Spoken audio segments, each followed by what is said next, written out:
He took the microphone at their wedding and told 200 people she was too fat to love. He smiled while he did it. She didn't cry. She didn't beg. She pulled the ring from her finger, let it hit the marble floor, and walked out into the rain alone, with nothing but the wreckage of a white dress and a spine made of something he never bothered to understand.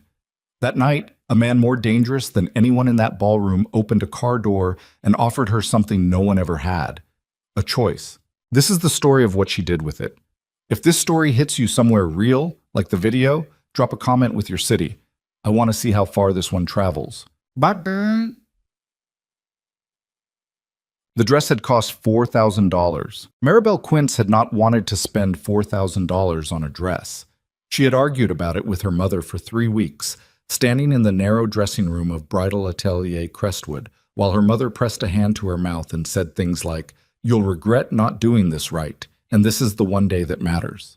Maribel had looked at herself in the mirror, the full-length, brutally honest mirror that bridal shops favored, as if exposing every roll and curve was part of the service. And she had thought, this dress does not know what to do with me. The fabric bunched wrong at her hips. The lace gaped at the back where the seamstress had let out the seams twice already, and still it pulled. Her arms were bare, and she hated her arms bare. Had spent 31 years developing a sophisticated architecture of cardigans and strategic angles to deal with that particular problem. And now here she was, bare-armed and exposed in $4,000 worth of ivory satin, trying to convince herself that the woman in the mirror looked like someone's bride. Her mother had cried. Good tears, supposedly. The kind that meant, yes, yes, this is the one. Maribel had paid for the dress. Now she stood at the entrance to the Grand Aurelia Hotel ballroom, and the dress felt like a decision she could no longer afford. The chandelier overhead was the kind of fixture that existed solely to make everything below it look important. Crystal arms spreading out like a frozen explosion, throwing light in every direction with the democratic cruelty of a spotlight. It caught the room's 200 guests, the silk lapels, the diamond earrings, the careful blowouts, and it caught Maribel, too, and it did not care which of these things was worth illuminating. She had arrived at this moment through a corridor of 31 years and a 5-year relationship with Preston Vale, and standing here now, gripping her bouquet of ivory peonies so hard the stems were bending, she could feel the whole weight of it pressing down through her heeled shoes and into the marble floor. Preston was already at the altar. He was wearing a gray suit she had helped pick out, slim cut, good shoulders, the kind of suit that made people glance at a man twice. His hair was swept back. He was smiling at something one of his groomsmen had just said, and the smile was easy and practiced and familiar.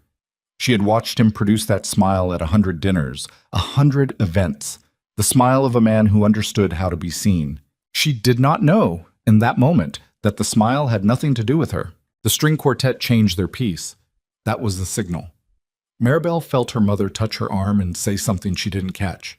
And then her feet were moving across the marble, and the guests were turning toward her, all those faces rotating in her direction, and she was walking down the aisle of the Grand Aurelia Hotel in a dress that cost $4,000, and she was thinking, absurdly, about the seamstress who had let out the seams, about the woman's careful hands and the pins in her mouth, and the way she had said there, "That's better," with such specific professional kindness, as if she understood that she was performing a small mercy. Preston watched her come toward him.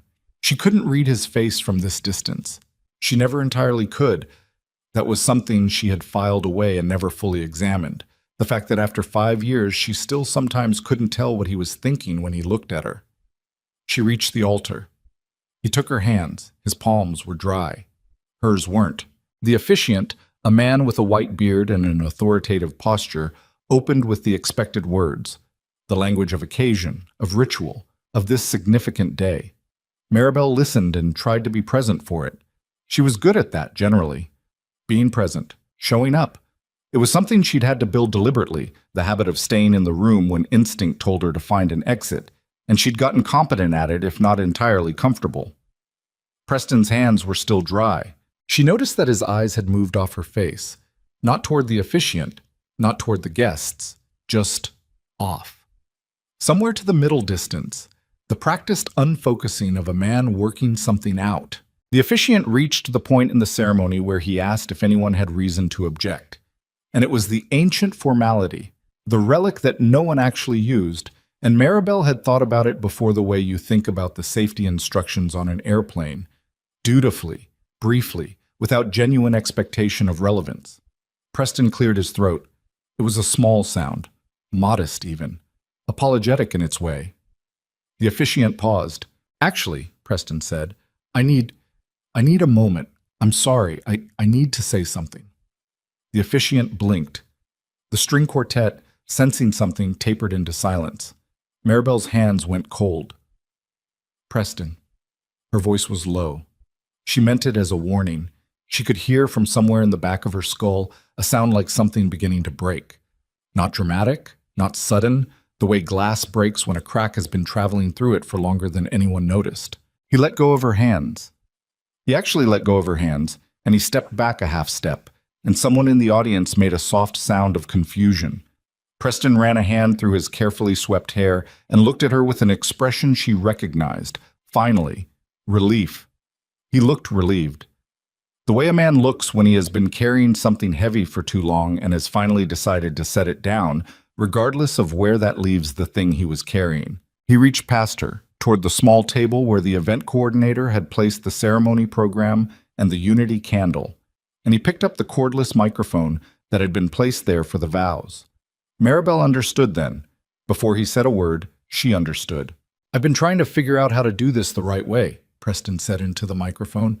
His voice filled the ballroom, clear and amplified and terrible. There isn't a right way. I know that. I'm not. He stopped, recalibrated, looked out at the guests instead of at her. Maribel and I have been together for 5 years, and I care about her. I do. That's real. Silence so complete she could hear the chandelier's electricity hum. But I can't do this, he said. I can't stand here and make a promise I know I can't keep. And I think I've been watching her this past year, and I think she deserves honesty more than she deserves this. He gestured vaguely at the altar, the flowers, the room. Preston. Her voice was still low, still controlled. The cracking sound in her head had stopped, replaced by something quieter and more dangerous. The sound of a decision being made. I can't marry a woman who has, he paused, actually paused to choose his words, who has let herself become too much. I know how that sounds. I know. But I have to stand in front of our family, our friends, and the people I work with, and Another pause. I can't be the man I need to be with someone who... Stop, she said. He kept going. She stopped hearing the words exactly. They came to her in fragments, who I'm attracted to, and it's not what I imagined, and she knows I've tried to talk about this before. And each fragment was a stone, and the stones were building something, and the something they were building was a wall between the woman she had been at 9 o'clock this morning and whoever she was going to be for the rest of her life. 200 people were watching. She knew this. She was acutely aware of it, the way you're aware of cold water closing over your head. Total body knowledge. No room for abstraction. 200 people, many of whom had watched her grow up, some of whom had made the same quiet jokes Preston was now making publicly, all of whom were watching her receive this in real time. She looked at Preston. He had stopped talking. He was looking at her now, finally, with that relief still resident in his face, and underneath the relief something else, something that expected her to cry, she thought. That had planned on her crying. That had probably rehearsed some version of I'm sorry calibrated to the exact temperature of her tears. She was not going to cry. She looked down at her left hand. The engagement ring was a round-cut diamond in a platinum band, selected after several visits to 3 different jewelers, and she had loved it the way she'd loved the dress, with a love that was really a hope that the object could anchor something that needed anchoring. She worked the ring off her finger. The room was so quiet she heard it clearly, the small, bright sound of a diamond ring striking Italian marble. It hit and skipped twice and came to rest somewhere near Preston's shoe. He looked down at it. She looked at him. We're done, she said.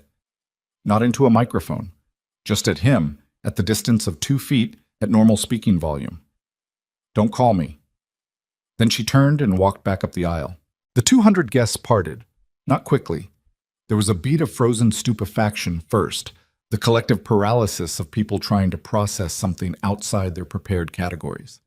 Then they moved, and Maribel Quince walked through the Grand Aurelia Hotel ballroom in her $4,000 dress, bouquet still in hand because she hadn't thought to put it down, and she kept her shoulders back and her chin level and her eyes forward. She heard someone start to say her name. Her mother, probably. She did not slow down. She pushed through the ballroom doors. The corridor outside was carpeted and dim after the chandelier's assault, and she moved through it quickly, past a confused hotel employee and a cart of champagne glasses waiting to be deployed at the reception that would not be happening, and she hit the heavy front door and shoved it open, and the night air came at her like a fist. Rain. Not a gentle rain. A late autumn, serious rain, the kind that had been building pressure all day, that fell in sheets and immediately found the gap between her upswept hair and the back of her neck. The valets under their covered stand were staring. The black-suited doorman started to move toward her with an umbrella. She waved him off. She stood on the top step of the Grand Aurelia Hotel in the rain, in her ruined dress, and she breathed. Her hands were shaking. She realized this the way you realize something you've been feeling for a while, not suddenly, but with a kind of arriving acknowledgement. The bouquet dropped from her fingers, and the peonies scattered across the wet steps, and she let them go. Her bare arms were soaked. The dress was drinking water from every angle. She had stopped caring about the dress approximately 30 seconds into Preston Vale's microphone performance. She needed to move. She knew that. She needed a plan, a direction, a next thing. But the next thing would not come. Her mind was producing nothing useful, only a kind of white noise overlaid with fragments of his voice. Too much. The phrase had a specific weight to it. Not just tonight, it was the accumulated weight of every moment she'd spent making herself smaller, taking up less space at the table, ordering less food than she wanted because he was watching, skipping the swimsuit at his company retreat, choosing the cardigan, choosing the angle, choosing the version of herself that might be enough. She had spent 5 years trying not to be too much. She'd done it badly, apparently. A car pulled up to the curb. Not a cab. The wrong shape for that, and too quiet. A black armored sedan, the kind of vehicle that cost more than most people's annual salary, with windows dark enough that the rain bounced off them like they were solid. It moved with that specific unhurried speed that belongs to machines and people that have never had to rush, that have never had to be anywhere by a deadline set by someone else.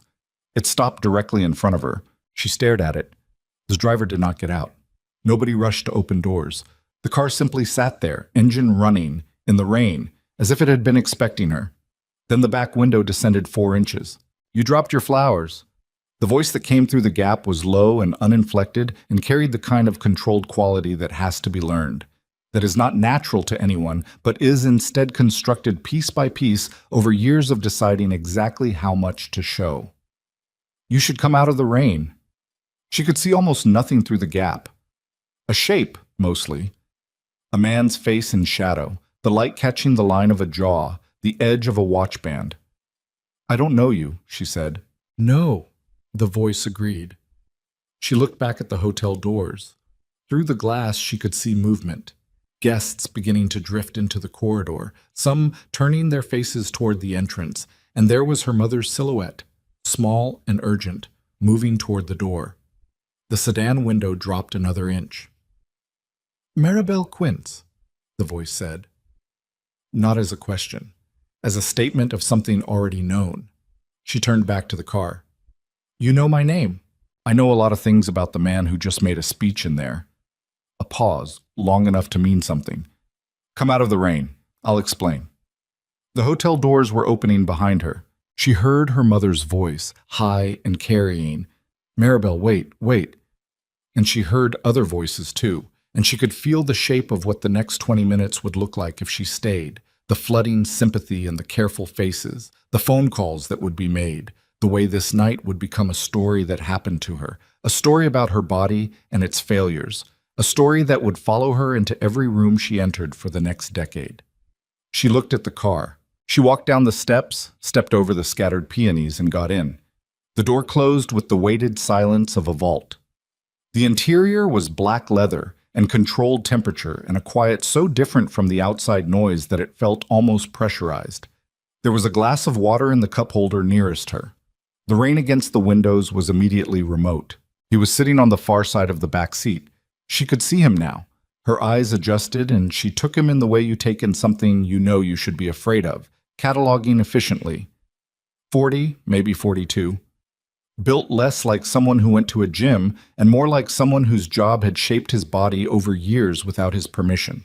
Dark suit, no tie, collar button open. His face was angular and weathered in a way that was not quite handsome and not quite the opposite. Striking was the word that surfaced, the way a particular stretch of empty highway is striking, the kind that makes you drive faster. He was watching her with the expression of a man waiting for a reaction to land. Cassian Vey, he said. The name registered. She wasn't a fool. She read the news. She paid attention. And that name had been in the news often enough that even people who didn't track organized crime in this city knew it the way they knew about storms, peripherally, as a category of weather. The Vey network was what people meant when they talked about the city's other architecture, the infrastructure that ran beneath the visible one, the one without press releases. You're the... She stopped, started again. You run the... Yes, he said. She absorbed this. The rain was sliding down the windows. Through the dark glass, the Grand Aurelia's entrance was already receding. The driver had pulled away while she was still orienting herself, smooth and quiet and without asking. Why do you know my name? She said. Because I've been watching Preston Vale's business for 2 months. He reached toward the center console, picked up a glass of something amber, and considered it without drinking. He has bad habits, the kind that are useful to me. That has nothing to do with me. It does now. He looked at her directly for the first time, the steady, appraising kind of look that most people avoided because it required acknowledging that they were looking. He's been selling information about his employer, about clients. Small things at first. He's careful, but not careful enough. She was cold, she realized. The dress was soaked through and the car's climate control was not compensating for wet ivory satin. She crossed her arms, which did nothing useful, but was something to do with her body. Why are you telling me this? Because I need something, and you're in a position where you might need something too. He finally took a drink, set the glass back down. I need a wife. She stared at him. He held up one hand, a gesture that was not quite a request for patience and not quite a command, something in between. Not the way that sounds. I need the optics of a stable marriage. I have a board meeting in 3 weeks with investors who have been watching my personal life for vulnerabilities. They're not wrong to look. An unmarried man in my position is a target in specific ways that are complicated to explain and not worth explaining. I need someone with credibility in certain social circles, someone who is not afraid of difficult rooms. What? You want to use me? I want to offer you a contract, he said. There's a difference. You would have security, resources, and whatever you need to start over from tonight. He paused. In return, you appear with me publicly, you conduct yourself as my wife in professional contexts, and you ask me nothing about the parts of my business that don't concern you. She looked at him. The car hummed. The rain came down. That's insane, she said. Yes, he said, unconcerned. I don't know you. I was getting married an hour ago. I'm wearing a wet wedding dress. I know. What makes you think I would... Because, he said, and his voice dropped half a register, not softer but slower, more precise. I watched you walk out of that room. I watched you stand in the rain, and I watched you make a decision. He looked at her steadily. That's not someone who does things out of desperation. That's someone who knows that the next move has to count.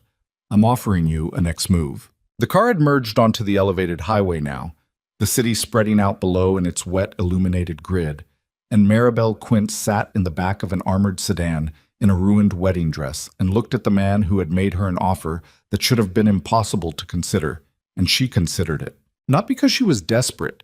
He was right about that much. She had never in her life made a decision from pure desperation, had always found, in the worst moments, that cold specific slot where reason still operated. She considered it because Preston's voice was still in her ear, the microphone amplifying it to fill every inch of a ballroom, and the woman who had stood there receiving that was already a former self, already receding, and the only question now was what the next self looked like. I want a lawyer, she said. An independent one Not yours. Something moved in Cassian Vey's expression. Not warmth, but something that had been waiting for exactly that answer. I know 3, he said. You can pick. She turned back to the window. The city moved beneath them. Somewhere below, she knew the Grand Aurelia Hotel was still full of guests in their careful clothes, and Preston Vale was still standing at an altar where a diamond ring had just been returned to him in the only way it deserved to be. And her mother was probably crying, and in the morning the photographs would be wrong, and everything about the last 5 years would need to be recalculated. She breathed. The heater had finally reached her. She was still cold, but less cold. Tell me about the contract, she said. The Vey estate sat at the end of a private road off the North Shore Parkway, behind gates that were not decorative. Maribel had read about it once in a feature piece about the city's significant private properties. A 1920s Georgian revival that had been renovated twice, 16 rooms, grounds that backed up against a sound. The article had a photograph of the exterior, and Maribel had looked at it with the casual awareness you give to things that exist in a different category of life than yours. Now she was standing inside it. Cassian's associate, a compact, precise man named Drum, who had said approximately 9 words since collecting her bag from the sedan, led her through a marble-floored entry hall and up a staircase that managed to be grand without performing grandeur, if that was possible, and delivered her to a bedroom at the end of the second-floor corridor that was larger than the apartment she'd shared with Preston. It was also, she noticed immediately, entirely separate from any space that appeared to belong to Cassian Vey. The room was furnished in dark wood and gray linen, with a fireplace that had been lit in advance, and a closet that had been stocked with clothes. She stood in front of the open closet for a long moment. The clothes were correct, not in a creepy, specific way, but in the general way of someone who had a reasonable estimate of her size and had acquired a range of things accordingly. Functional clothes, mostly. A few things that were clearly intended for the kind of social events she supposed she'd be attending. No apology in the cut of them. Nothing selected to hide. She sat on the edge of the bed. The fire was doing its work, and the room was warm, and outside the rain was still coming down, and she was exhausted in a way that went deeper than physical. The exhaustion of a day that had consumed 3 different versions of who she thought she was going to be by tomorrow morning. A knock at the door. Come in. It was a woman. 50s, sturdy, with the bearing of someone who had been running a household professionally for decades and had developed, as a result, a particular kind of unimpressible competence. She carried a tray with food, something hot, something that smelled of broth and pepper, with bread and a small pot of what appeared to be actual butter. Mr. Vey said you hadn't eaten, the woman said. She set the tray on the table near the fire and did not look at Maribel's dress or her hair or the dried remnants of the rain. I'm Mrs. Delka. If you need anything, the house phone is on the nightstand. The 2 means the kitchen. Thank you, Maribel said.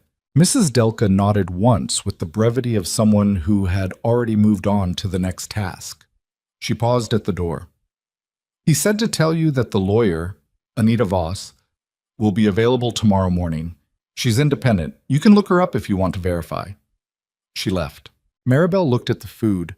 She was hungry, actually practically hungry, in the physical animal sense, because she hadn't eaten since a small breakfast she'd forced down that morning out of wedding day obligation, and hunger in normal circumstances she'd learned to manage and suppress through years of practicing the particular self-denial that came with caring about what other people thought of her appetite. She ate everything on the tray. She ate without apologizing for it, without calculating it, without the background noise she'd spent years cultivating, the caloric arithmetic, the preemptive shame. She ate because she was hungry, and because the food was good, and because the woman who had needed to eat carefully to deserve Preston Vale's approval had left her ring on a marble floor and was not coming back. After, she sat for a long time in front of the fire. She thought about this contract Cassian had outlined on the drive over. Separate quarters that had already been demonstrated. Public appearances as his wife. Dinners, charity events, the specific social theater of his world. Access to a household account, to legal protections under the Vey name, to a security detail she was not to think of as a restriction, but as infrastructure. She'd asked him what happened to her when the arrangement ended, and he'd said, with the same flat precision he applied to everything, that she would have the resources to go wherever she needed to go and do whatever she chose to do. He'd said it without sentiment. She had believed it, which was a strange thing to believe about a man she'd known for 40 minutes. She thought about Preston. She did not cry. She had determined not to cry. Not because crying was wrong, but because the grief she felt right now was too compound and too specific to be handled with tears. It would require something else, something colder, and she was not ready for it tonight. She thought about what Cassian had said. He's been selling information. That was a fact, apparently. A fact Cassian Vey had access to, which meant it was probably not a small fact.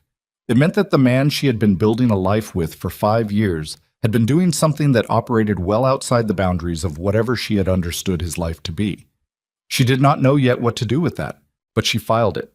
The way she had always filed things, quietly, precisely, in the part of her mind that she had trained since adolescence to hold things without being crushed by them. Tomorrow, there would be a lawyer.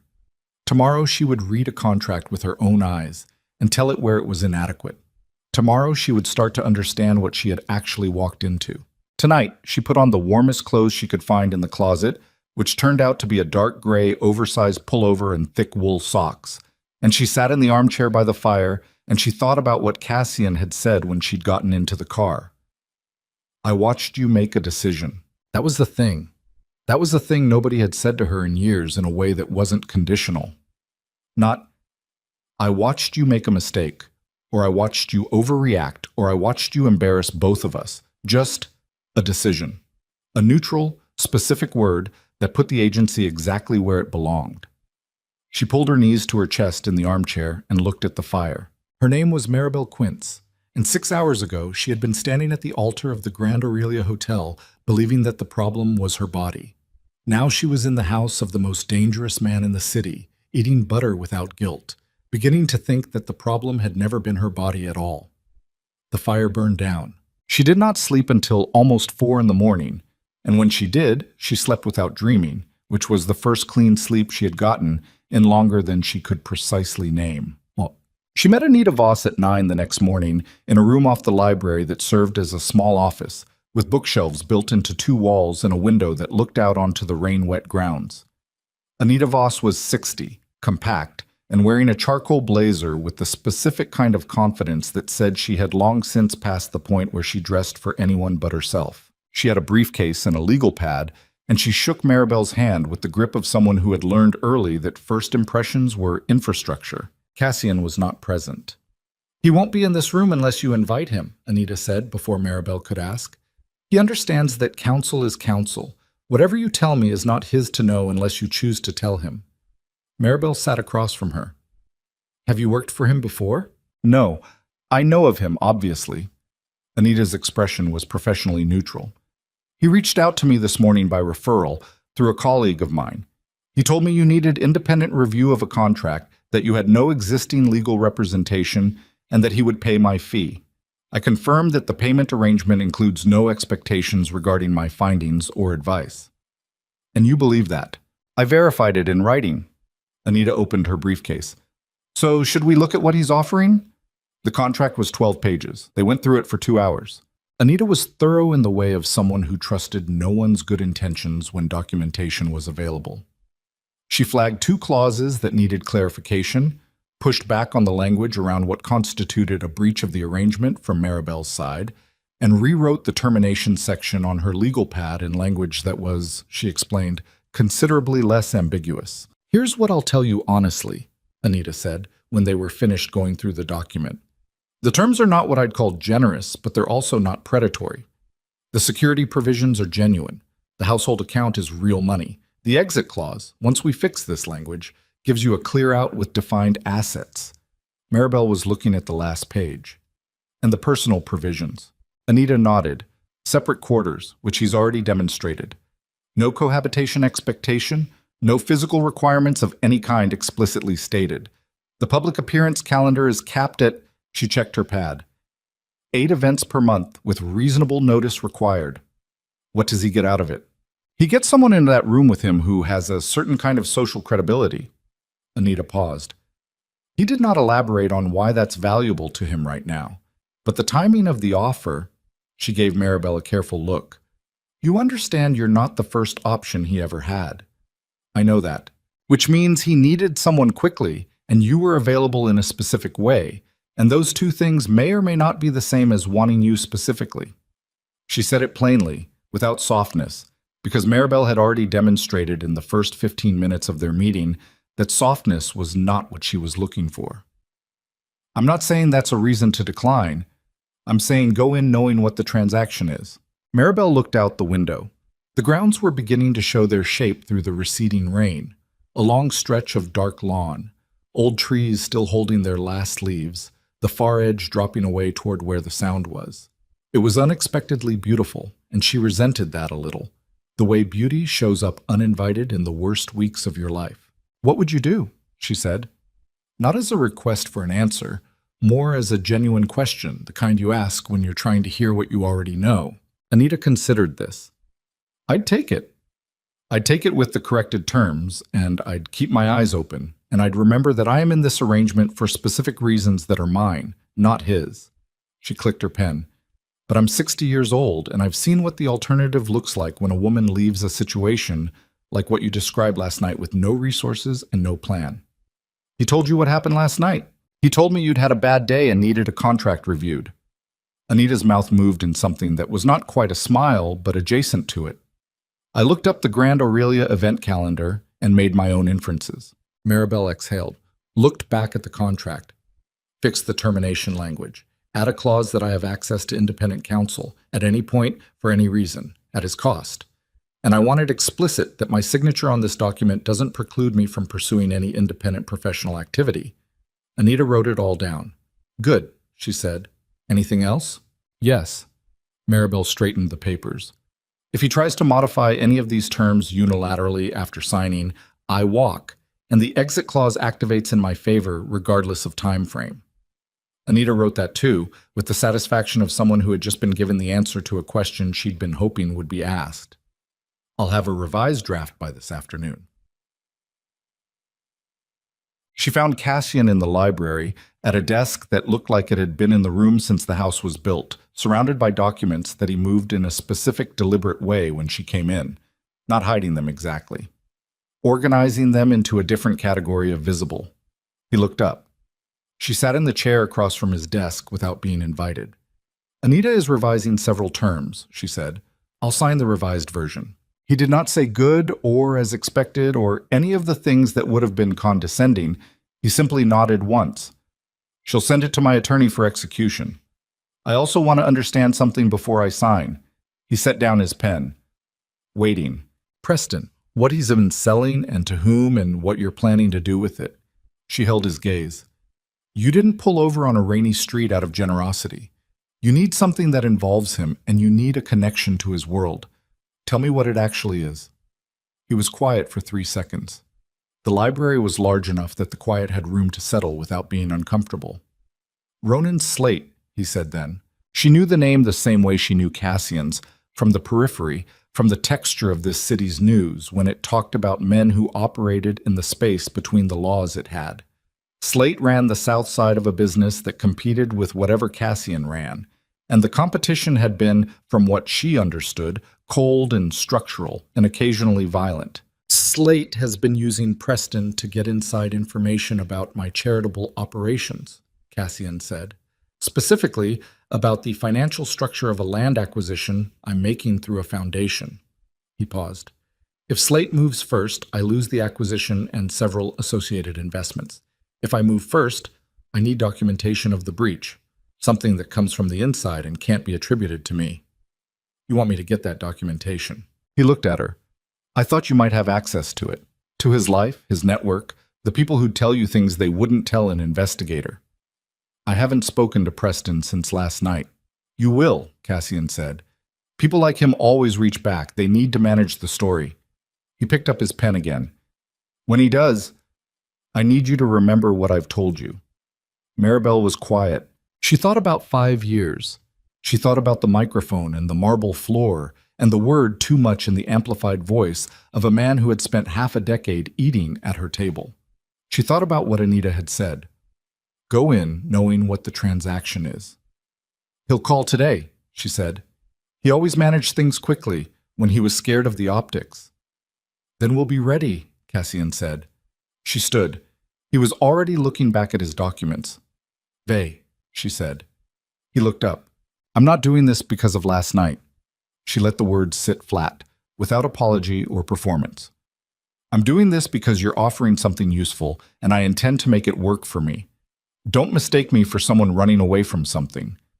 He looked at her for a long moment. The expression on his face was not warm. It was something more precise than warmth. It was the expression of a man recalibrating an estimate, updating a variable. "I know what you are," he said. "That's why I stopped the car." She walked out. Behind her, the library was quiet. The rain had stopped. Through the window, the grounds were beginning to dry in the pale autumn light, and somewhere on the property, a bird was doing what birds do after a storm, announcing, with unreasonable confidence, that the world was still there and they were still in it. Her phone buzzed in her pocket. She looked at the screen. Preston Vale. Calling. She stood in the corridor outside the library, phone in hand, and she did not answer it. Not yet.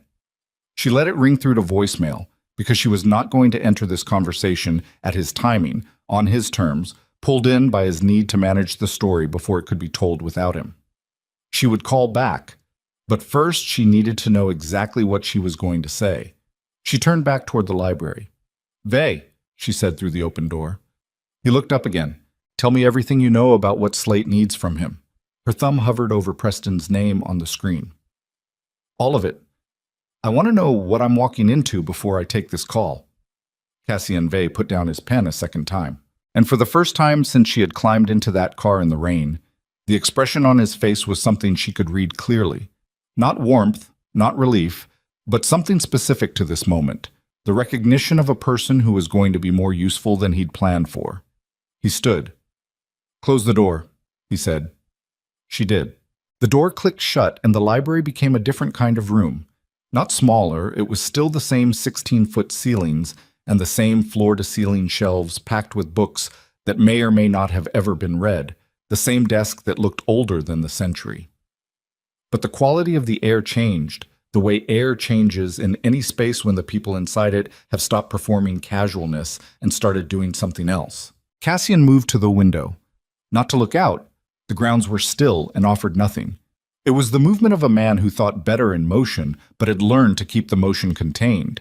He put one hand flat on the windowsill and looked at the middle distance and began talking in the flat, precise way of someone reciting intelligence rather than telling a story. "Slate's been building toward this acquisition for 8 months," he said. "The parcel on Heron Point, waterfront, 42 acres, zoned for mixed development. I've been moving on it through the Vey Foundation for the last 4 months.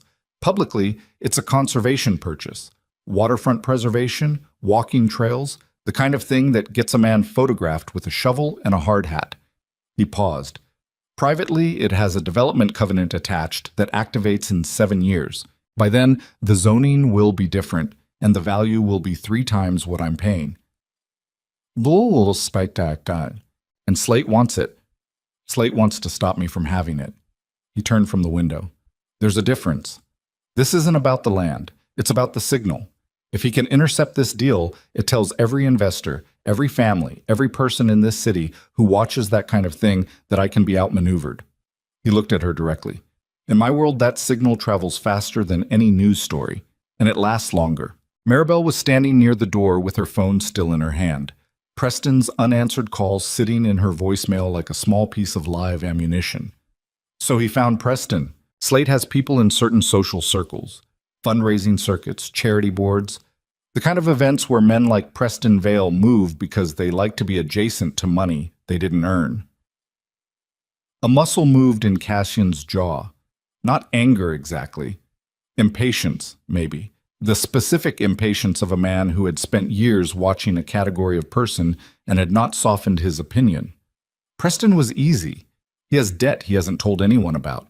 3 failed investment vehicles in the last 18 months. His consulting income covers the surface but not what's underneath. "He never told me that." "No," Cassian said. He wouldn't. He picked up a folder from his desk and crossed the room, held it out to her. "Financial summary. My analyst prepared it from public and semi-public sources. Nothing that required illegality to obtain." She took it, opened it. The numbers were organized in the clean, readable layout of someone who communicated through data for a living, and she went through them with the methodical focus she used when she needed to not react to something until she understood it fully. Preston was $340,000 underwater. She turned a page, then another. The picture assembled itself the way bad pictures do, not all at once, but incrementally, each new piece confirming a shape you'd already started to see and were hoping was wrong. The investment failures, the loan from his father that had been repaid in a suspicious lump sum 9 months ago, the timeline of deposits into a personal account that did not correspond to any documented income source. 9 months ago was when she had first noticed him being strange about money. She had asked him about it once, whether they should be thinking about combining finances before the wedding, whether it made sense for her to see the full picture. He had told her she was catastrophizing. She had been satisfied with that answer. She had wanted to be satisfied with that answer. She closed the folder. He's been paid by Slate since at least April, she said. March, Cassian said. The April deposits are the ones that are visible. The March arrangement was in cash. She exhaled. It came out steadier than she felt, which was a skill she'd developed and was grateful for now. What does he actually have access to? What could he tell Slate? The Foundation's board meeting minutes, the acquisition timeline, the name of my financial attorney. Cassian moved back to his desk, sat, and looked at her with the specific attention of a man waiting to see whether the person across from him was going to handle something or fracture under it. And the name of the conservation consultant I've been working with. If Slate can get to her, he can file an objection with the land trust that delays the acquisition by 6 to 8 months. That's enough time for his own offer to come in. Has he gotten to her? Not yet. He checked his watch. I believe she's still clean, but once Preston understands that last night has changed his access to information, and he will understand that quickly, he's going to need to give Slate something actionable before his value expires. Which is why he's calling. Yes. Maribel looked at her phone. Preston Vale. The name was familiar in the particular way of things you'd organized your life around, the same way her own address had been familiar, or the route to the office where she worked, or the side of the bed she slept on. Familiar, and therefore assumed, and now suddenly neither. If I answer this call, she said, and he doesn't know yet that I know what I know. What do you need me to find out? Whether Slate has already been in contact since last night, whether the Heron Point timeline is specifically what he's been reporting, or whether it's broader, and whether Preston has had any contact with Helena Marsh. The conservation consultant. Yes. Maribel put the folder on the corner of his desk. She looked at the phone one more time. Then she pressed call back and put it on speaker and set it on the desk between them. It rang twice. Mari. Preston's voice came through with the quality of a man who had been rehearsing this opening word for several hours. Not Maribel. The diminutive, which he only used when he was trying to land softly, trying to come through a door sideways instead of straight on. I've been trying to reach you. I know, she said. Her voice was even. Remarkably even, given what was currently happening in her chest, a kind of pressurized stillness, the physical sensation of holding something very tight because releasing it would be premature. I was busy. A pause. Are you... Where are you? Your mother's been trying to reach you too. I'll call her later. She kept her eyes on the phone screen rather than on Cassian. It was easier that way. What do you need, Preston? The use of his full name landed. She heard the small recalibration in his next breath. I need to know you're okay. Last night was... I handled that badly, Mari. I know I did. I've been up all night. You handled it with a microphone in front of 200 people, she said, still even. So I think we can skip the part where you tell me how badly you feel about the delivery method. I'm not calling about that. Not just about that. Another recalibration. She could hear the shape of his thinking that he was navigating towards something. She'd watched him do this before, in arguments, in conversations he found difficult. He orbited the actual point while building what he needed to get there. I'm calling because I'm worried about you. You left last night and nobody heard from you, and you're not at your apartment. How do you know I'm not at my apartment? Silence. She waited. I drove past, he said finally. You drove past my apartment at... She checked the time. 9:15 in the morning. I was worried. You drove past to see where my car was. She kept her voice exactly calibrated. Not angry. Anger would close him down, and she needed him open. Preston, I'm not going to play this game. Just tell me what you're actually calling about. He exhaled. The sound of a man deciding to try a different approach. I heard something this morning about a situation that might involve someone you're a beat. Someone you might be in contact with. What situation? A business thing. I can't explain it all on the phone, but there's a land deal that's being handled through a charitable structure, and I have reason to believe the people involved are not who they're claiming to be. And if you're another beat, if you ended up somewhere last night that has anything to do with what? She said. With Cassian Vey, he said. The name came out of the phone and spread through the library's air, and Cassian, on the other side of the desk, did not move at all. He was very still in the specific way of someone who had trained stillness into himself as a professional asset. No tell, no reaction, just a pair of eyes that were doing a great deal of thinking behind whatever expression he chose to show. Maribel kept her face neutral. Where did you hear that name? She said. It doesn't matter where I heard it. It matters to me. Preston's breathing changed. She had spent 5 years learning the variations of that breathing. The frustration breath. The I am trying to be patient breath.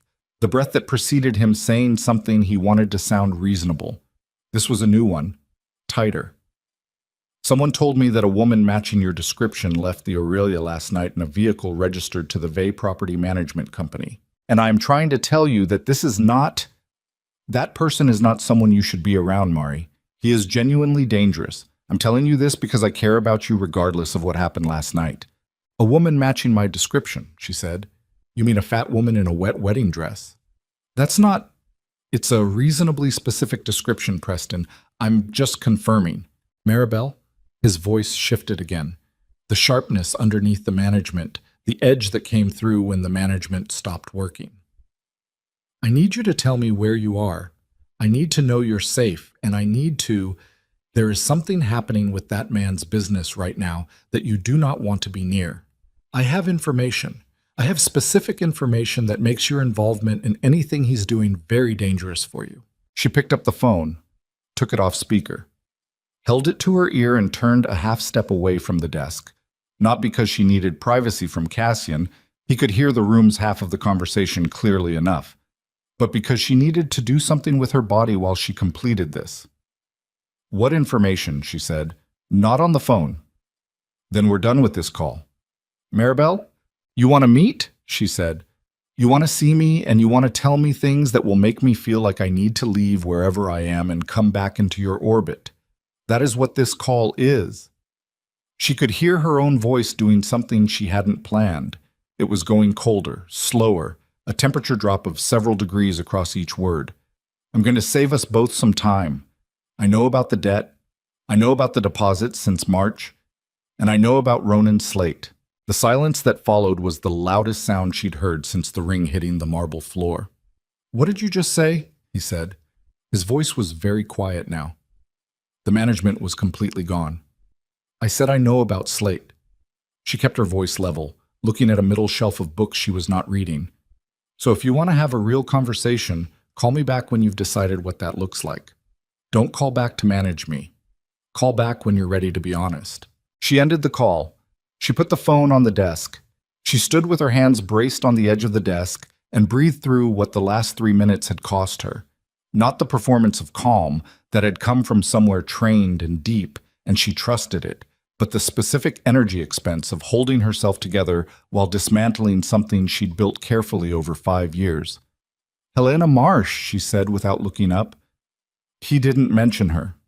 No, Cassian said, which means either he hasn't been directed toward her yet, or he's smart enough not to confirm anything until he knows how much you know. She straightened. He's not smart enough. He's scared. He'll call back within the hour. Cassian was watching her with that recalibrating expression again. She was getting better at reading it. It wasn't admiration exactly, or warmth.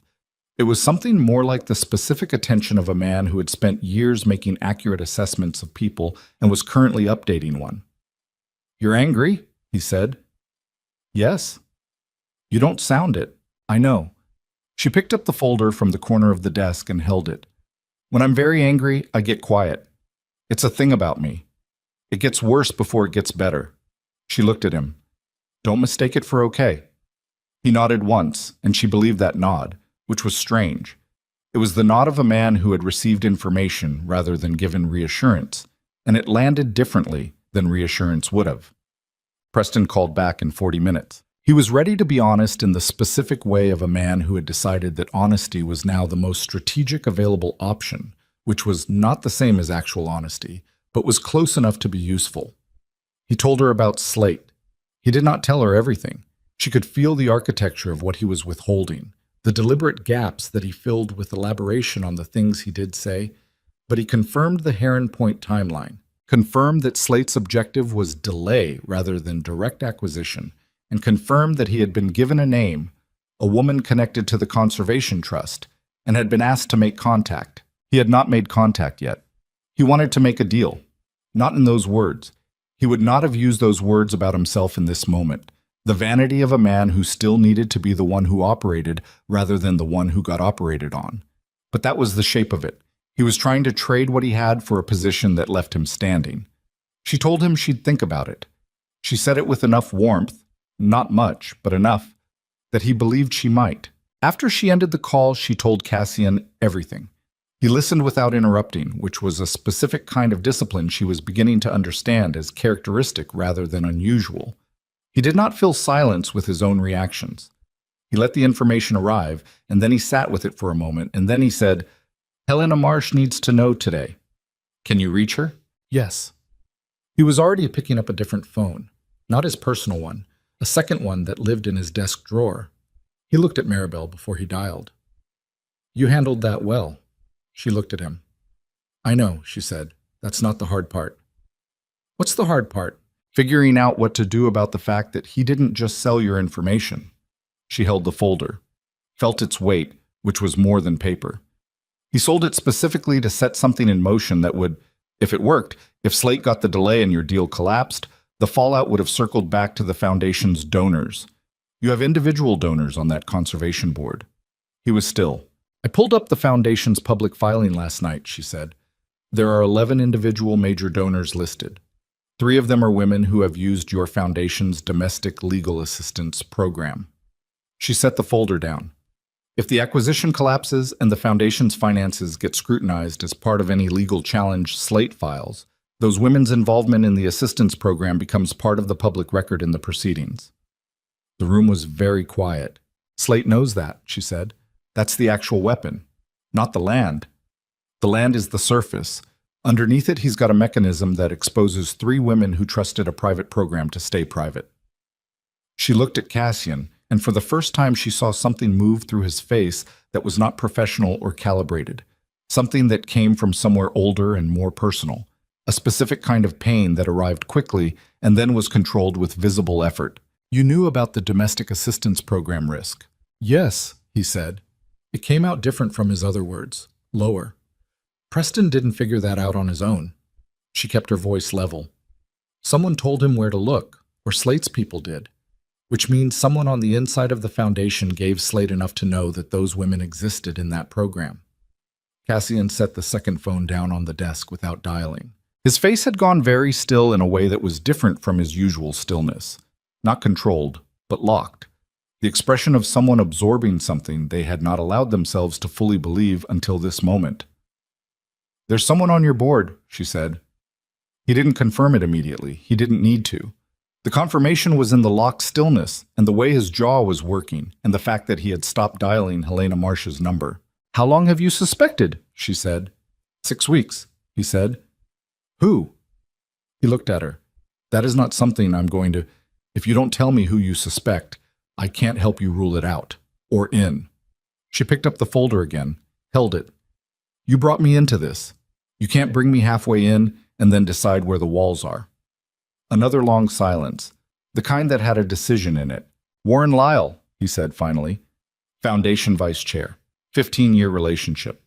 He said it with the flat delivery of someone removing a piece of shrapnel. Efficient, because speed was the only mercy available. He introduced me to 2 of the donors who are now in the assistance program.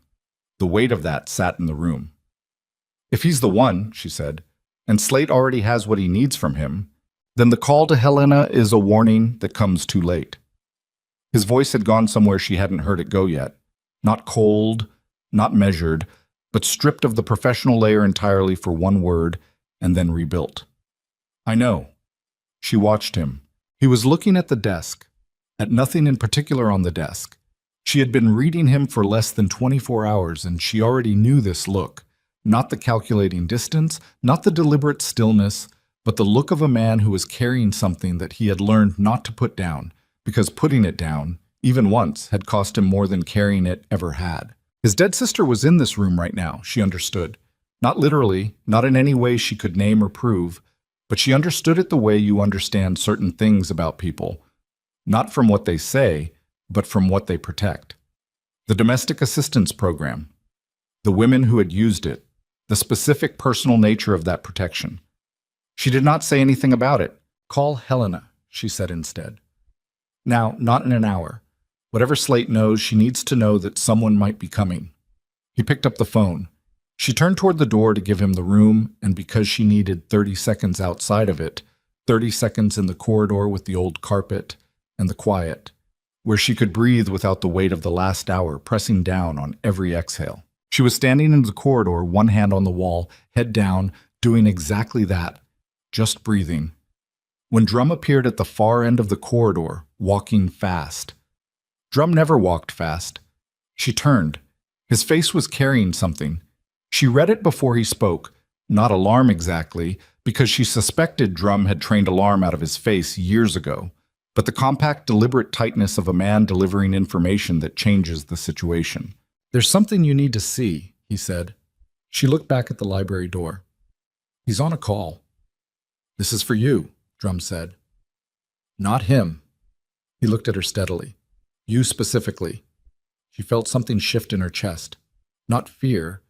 The cold, specific sensation of a variable she hadn't accounted for arriving without warning. What is it? Drum held out a phone. Not hers, not Cassian's. A phone she'd never seen. On the screen was a photograph. She took the phone. The photograph was taken in low light, slightly grainy, the kind of quality that comes from a camera doing its best in a difficult situation. It showed a room she recognized. The small private dining room at Collier's on the waterfront, a restaurant she and Preston had gone to regularly. Dark booths and low lighting, and the kind of careful discretion that expensive places offered their guests. Preston was in the photograph.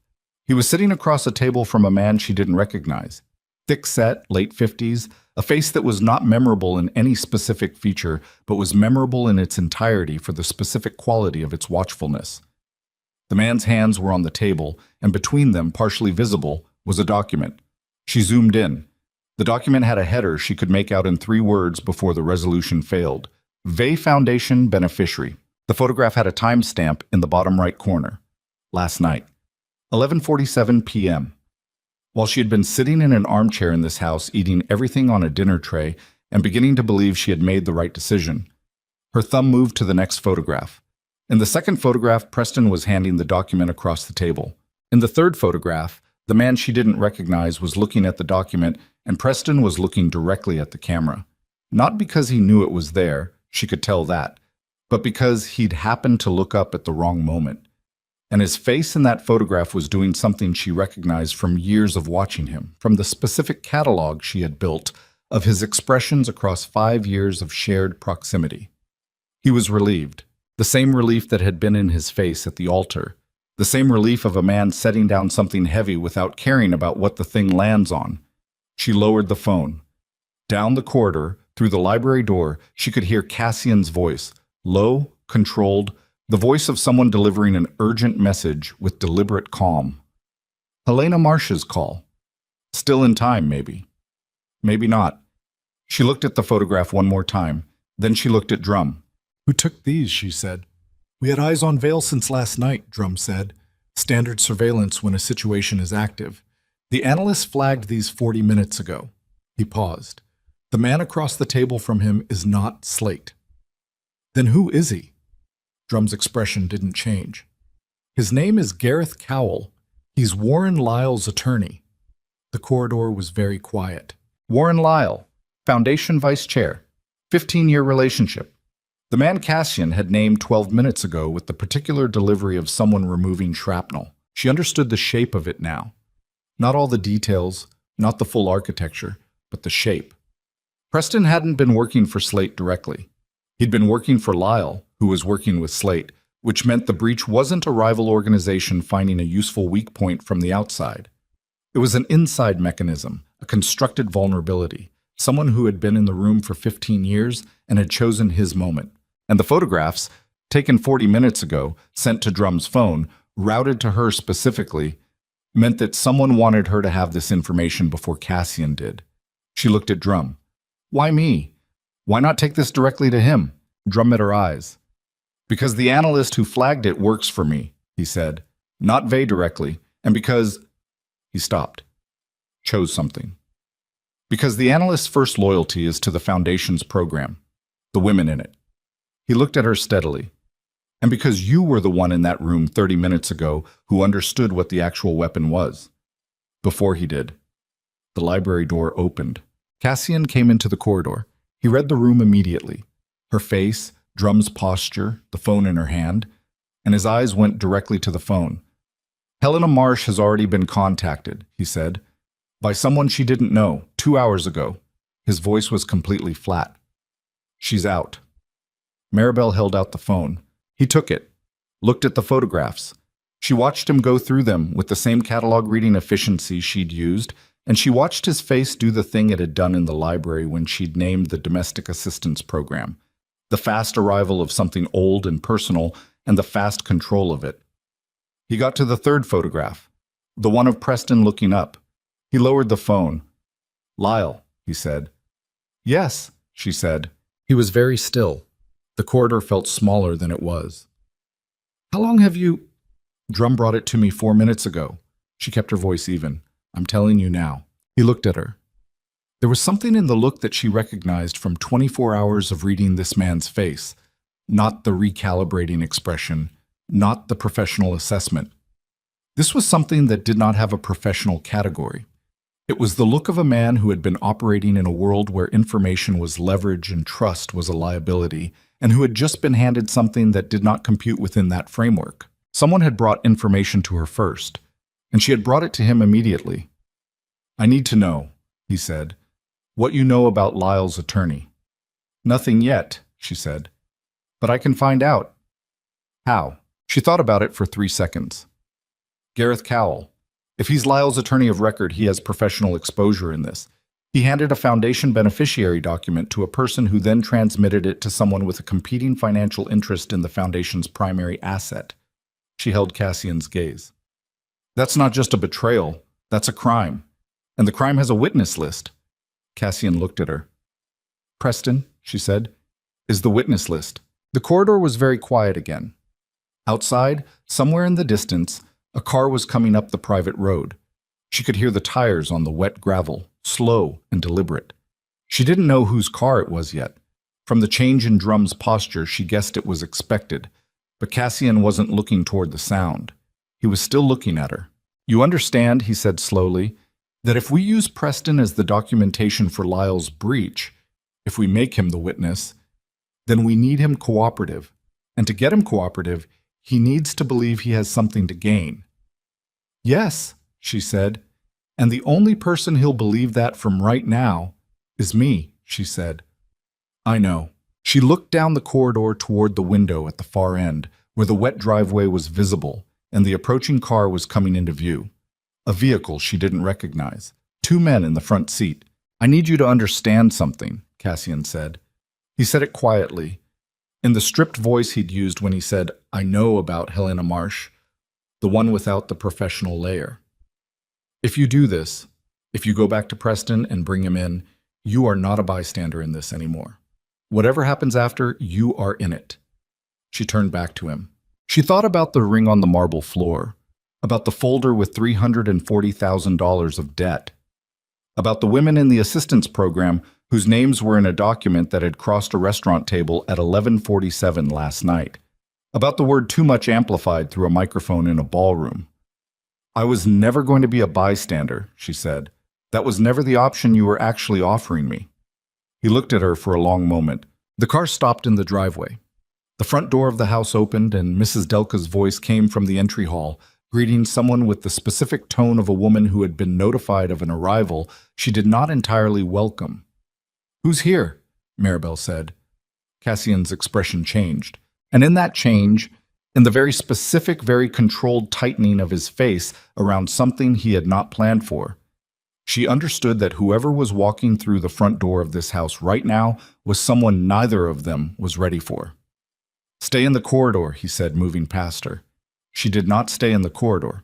She followed him to the top of the stairs and looked down into the entry hall, where Mrs. Delka was standing with her hands folded and her face set in the professional blankness of someone who had been given instructions she disagreed with, and where a man in an expensive gray coat was standing on the marble floor looking up. Late 60s. White-haired, the kind of face that belonged on the wall of a boardroom or the masthead of a charitable foundation. He was looking at Cassian. Then he looked at her. Warren Lyle smiled. It was the smile of a man who had walked into a room he'd already been in 1,000 times, a room he believed he owned, and who had not yet processed that something in the room had fundamentally and irreversibly changed while he wasn't looking. "Cassian," he said, "I heard you had a house guest." His eyes moved back to Maribel with a specific quality of assessment. Not hostile, worse than hostile, dismissive, the glance of a man cataloging something he did not consider a threat. "I thought we should talk." Cassian was one step below Maribel on the staircase.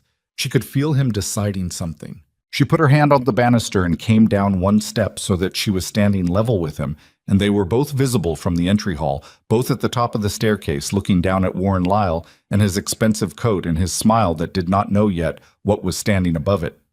"Warren," Cassian said. His voice had gone to a place she had not heard it go before. Not the flat precision, not the stripped honesty. Something older than either.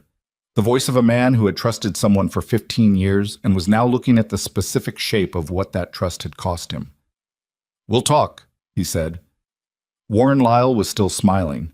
He had not looked at the folder on the library desk. He had not seen the photographs on Drum's phone. He did not know what the last 24 hours had built in this house, what two people who had been strangers until last night had put together in the quiet of a library and a corridor and 30 seconds of breathing against a wall.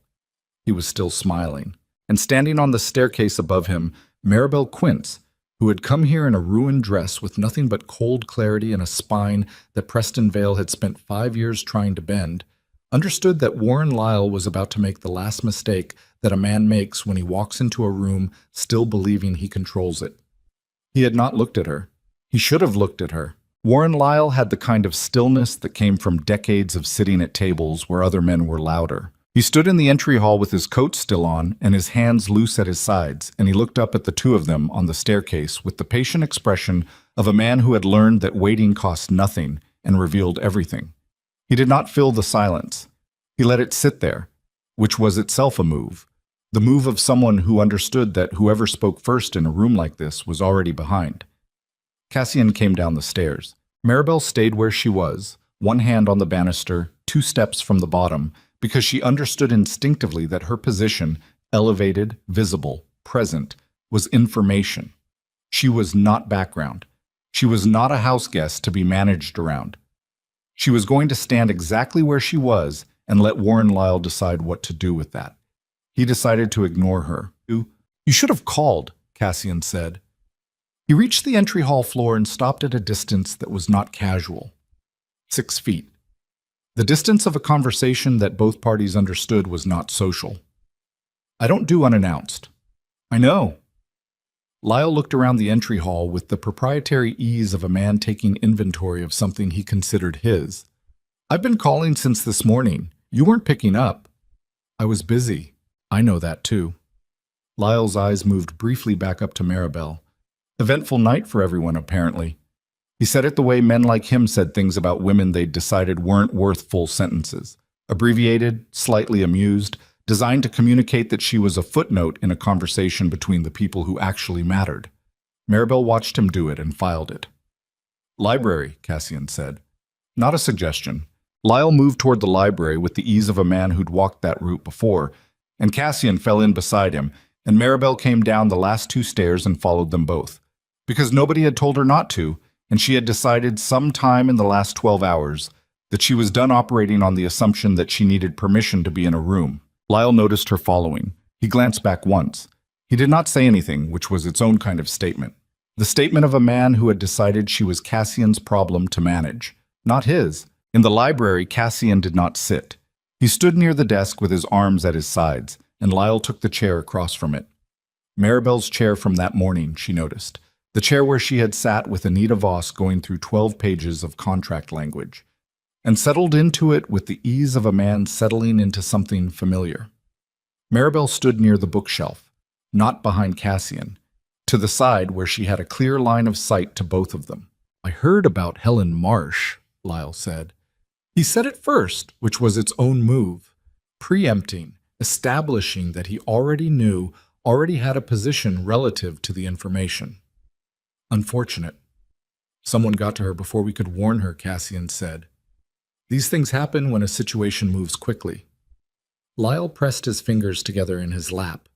"I've been saying for months that the Heron Point timeline was too compressed, that we were moving without enough—" "Who contacted her?" Cassian said. Lyle paused. A small pause, well managed. "I don't know the specifics of how Slate operates. I'm not asking about Slate." Cassian's voice had the quality of something being sharpened rather than raised. "I'm asking who from inside the Foundation made contact with Marsh's office before I did this morning." The library was very quiet. "Bupkit." Lyle looked at Cassian with an expression Maribel was reading carefully. Not guilt, because guilt required a person to believe they had done something wrong, and this man had clearly constructed a framework in which what he had done was reasonable, even necessary. What she was reading was something more specific, the expression of a man recalculating how much the person across from him knew, running a fast internal audit of what was exposed and what was still covered. "You've been talking to someone," Lyle said finally. His voice was still even, still the voice of a man in a boardroom. "Someone has given you a version of this situation that I'd like to—" "Gareth Cowell," Cassian said. The name hit Lyle the way a name hits a person when it arrives from a direction they didn't expect. A small physical thing, barely visible, a fractional tightening around the eyes, and a stillness that was different from his previous stillness. Controlled. "But there. He's my attorney," Lyle said. "Of course I've had conversations with him about—" "At Collier's," Cassian said. "Last night, 11:47, with Preston Vale." The fractional tightening became something that had weight to it. Lyle was still sitting in the chair with his fingers pressed together and his coat on, and the coat suddenly looked like what it was, something a man wore when he was not planning to stay, when he wanted to be able to leave quickly, when he had come to assess rather than to commit. "I know about the beneficiary document," Cassian said. Lyle looked at him for a long moment. Then he did something Maribel had not predicted. He looked at her. Directly, fully for the first time, not the dismissive glance from the entry hall, but an actual look. The look of a man who was updating his understanding of the room and had identified the variable he'd miscalculated. "She told you," Lyle said. "She showed me photographs," Cassian said, "that your attorney took to a restaurant and handed to a man who has been selling my information for 6 months. Lyle breathed in slowly through his nose. Out. The breath of a man who had spent decades doing this, receiving information that required recalibration, not in private but in front of other people, and learning to perform the recalibration as a kind of dignity rather than a collapse. "You don't understand what Heron Point is," he said. His voice had changed. Not the boardroom voice anymore, something older and more direct underneath it, the voice the boardroom voice had been constructed to replace. "You think it's a conservation acquisition with a 7-year covenant. That's what I thought 8 months ago. That's what you told the board. That's what it is." "No." Lyle leaned forward slightly. 8 months ago, I started looking at the Land Trust's historical filings. Because I do my job, Cassian. I do my actual job, not the version of it you assigned me. And what I found in those filings—" He stopped, recalibrated again. "There is a second covenant on that land, not the one you disclosed to the board. A private covenant held through a shell structure in Delaware that predates your Foundation's involvement by 11 years. Silence. Maribel's hand tightened on the edge of the bookshelf. "That covenant," Lyle said. Gives the holder the right to develop the sound-adjacent parcels regardless of conservation protections. Which means when your 7-year window opens and the zoning changes, the development value does not accrue to the foundation. It accrues to whoever holds that Delaware structure. He looked at Cassian. I spent 6 weeks trying to find out who holds it. Cassian said nothing. I found out 4 weeks ago, Lyle said. He held Cassian's gaze. It's you, not the foundation. You, personally, through a holding company 3 layers removed from anything with your name on it. The library was so quiet Maribel could hear the fire in the grate, the small reports of settling wood. She looked at Cassian. His face was doing nothing she could read. That was itself information. The face of a man who had gone somewhere behind the professional layer and closed the door, not because he was surprised, but because he was deciding. She understood this now, the particular quality of his blankness when he was making a decision, as distinct from the blankness he used as a default. The donors in the assistance program, Lyle said. His voice was quieter now. Less boardroom, more something that sounded almost like grief. Those women gave money to a conservation trust because they believed in it, because you presented it to them as the thing you said it was. And underneath it, he stopped. I couldn't bring this to you. I tried to think of a way to bring this to you, and I couldn't find one that didn't end with you burying it, so I found another way. Slate, Cassian said. Slate has the resources to file a challenge that forces the Delaware structure into the public record, Lyle said. Without that, you used Preston Vale, Cassian's voice was very flat. You used a man who is already compromised, already being paid, to carry a document with the names of women who trusted this foundation. I used him to transmit a timeline to Gareth, Lyle said. The beneficiary document was not supposed to... He stopped. Something moved across his face. Preston was not supposed to have that document. Gareth was handling the custody.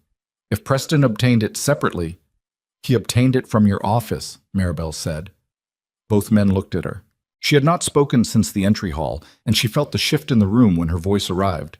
The recalibration, the forced acknowledgement of the third person in the space who had been standing at the bookshelf putting things together while the two of them performed their version of this conversation. Preston has a contact in your assistant's office, she said to Lyle. A woman named Claire Voth. They dated briefly 3 years ago. She's been his access point for 6 months, which means everything you received from Cassian came to Preston before it came to Gareth Cowell. She kept her voice level. The beneficiary document was not a leak from Gareth's custody. It was copied from your files before it ever reached Gareth. Preston had it for 12 days before that dinner at Collier's. Lyle stared at her. How do you... Because Preston told me this morning, she said. He told me more than he planned to, because he was scared and because he needed me to believe he was giving me everything, and because men like him always over-explain when they're trying to seem helpful. She looked at Lyle steadily. He's been playing both sides for longer than you knew. He was your pipeline in and Slate's pipeline in simultaneously, and at some point in the last 6 months, he stopped being a tool either of you were fully controlling. The silence that followed was a different quality from the previous silences. This one had a shape. The shape of a situation that had just become significantly more complex for everyone in the room, in different ways and for different reasons.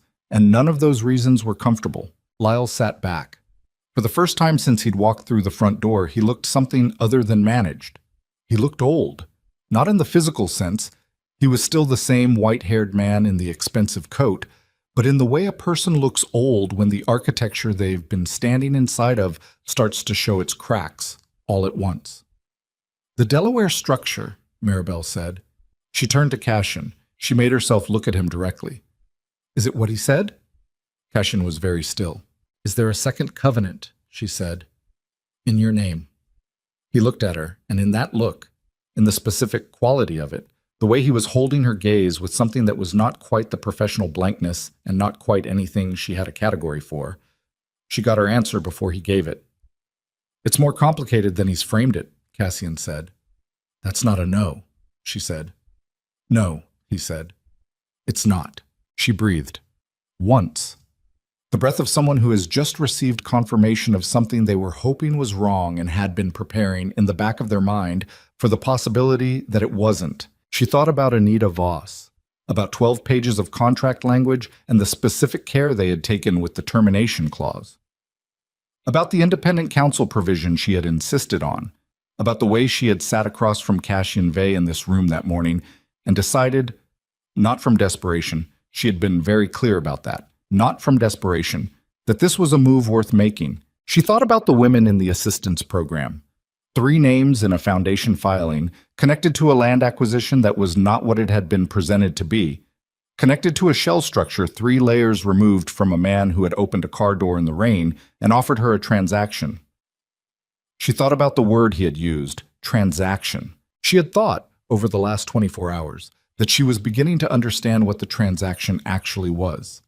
She was revising that understanding now, in real time, in a library in front of a fire, with 2 men who had both, in different ways and for different reasons, built their version of this situation on assumptions about what she would and would not see. "Get out," she said to Lyle. He looked at her.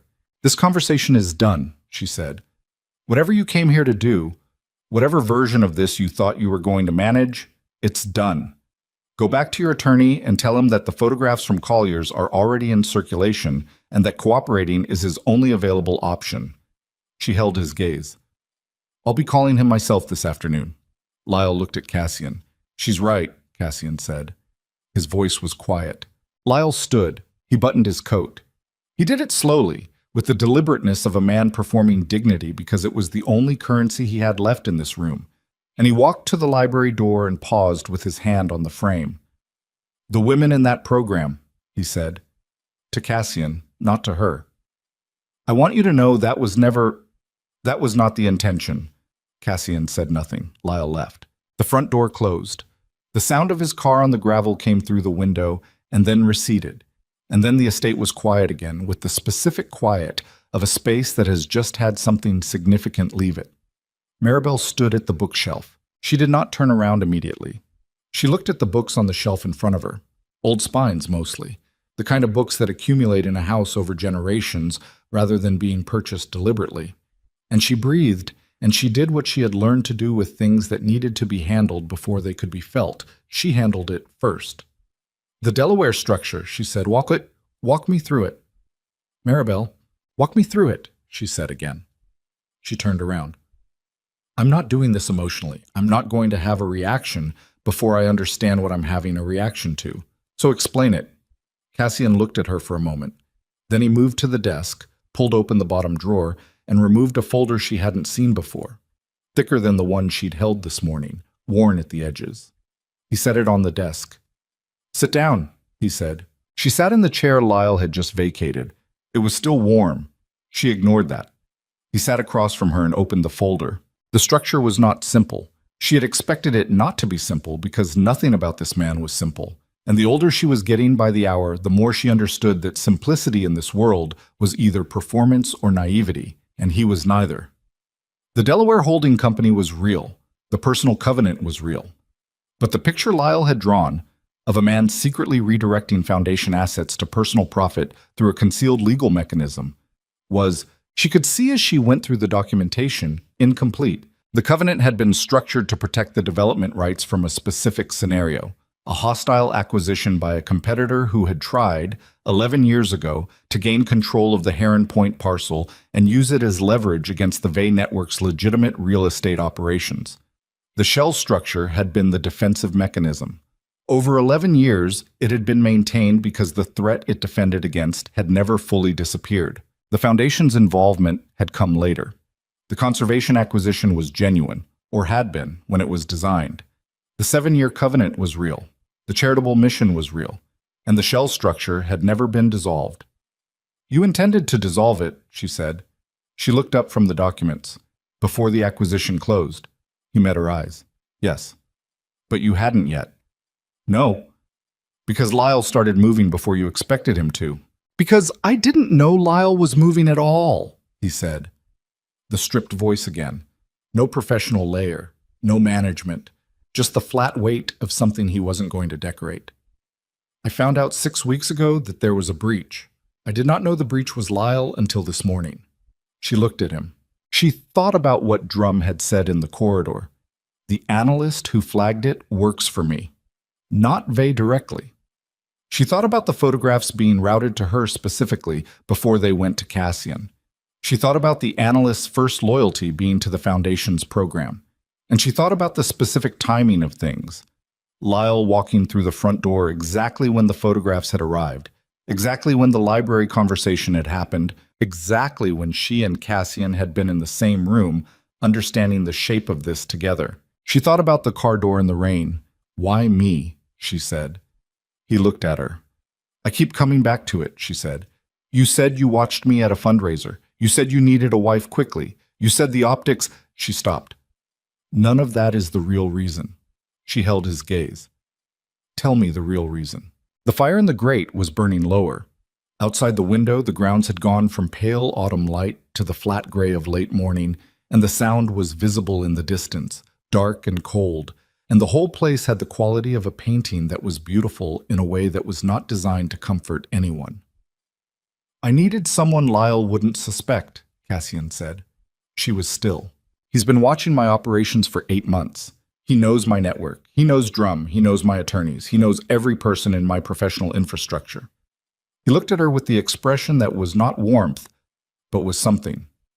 Something that existed in the space between professional regard and whatever lived past it. "He didn't know you. Nobody in my world knew you. You were outside the system entirely." "I was a random woman at an altar," she said.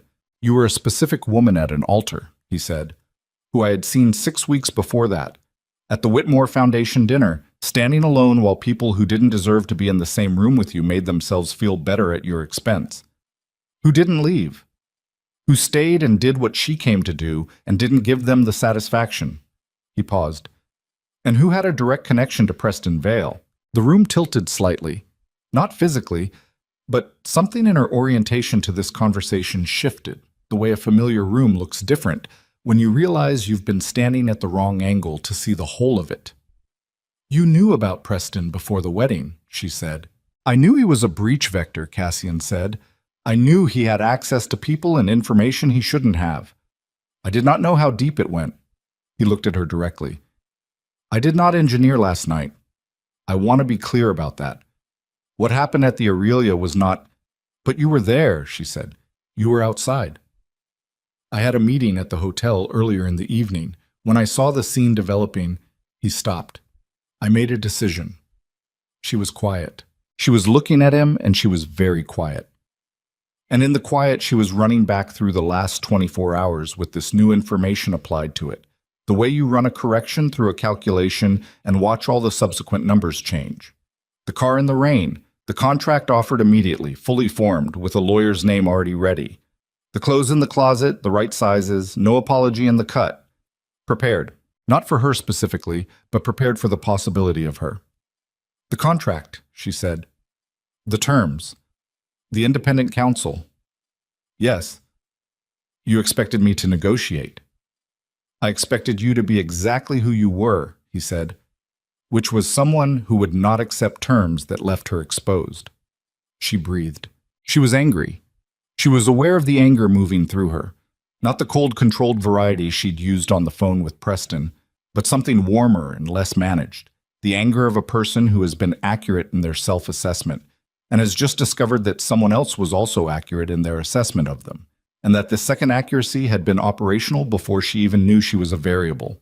She had walked into this believing it was a choice she had made. It was a choice she had made. That was the complexity of it. Both things were true simultaneously, and the simultaneous truth of them was harder to hold than either one alone. "The women in the assistance program," she said, "are they actually at risk?" "Yes," he said.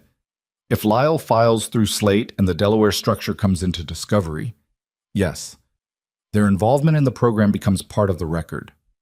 "Then that's what we fix first," she said. He looked at her.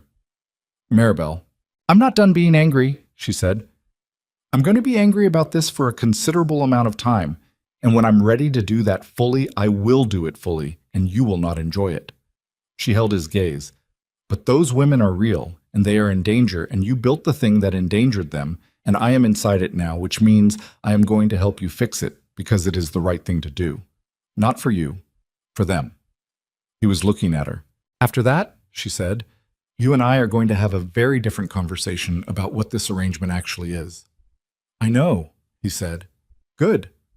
She stood. Call Drum. I need to know where Preston is right now. She moved toward the door. He's at the Meridian, Drum said from the corridor. She stopped, looked at the doorway. Drum was standing just outside it with his phone in his hand and the expression of a man who had been there for longer than either of them had realized, and had made a specific professional decision about when to announce himself. The Meridian Hotel, Drum said. He checked in this morning, room 412. He paused. He's not alone. There's a second guest registered to the room under a name that came back as a shell identity. Maribel looked at Cassian. Cassian stood. Slate's people, he said.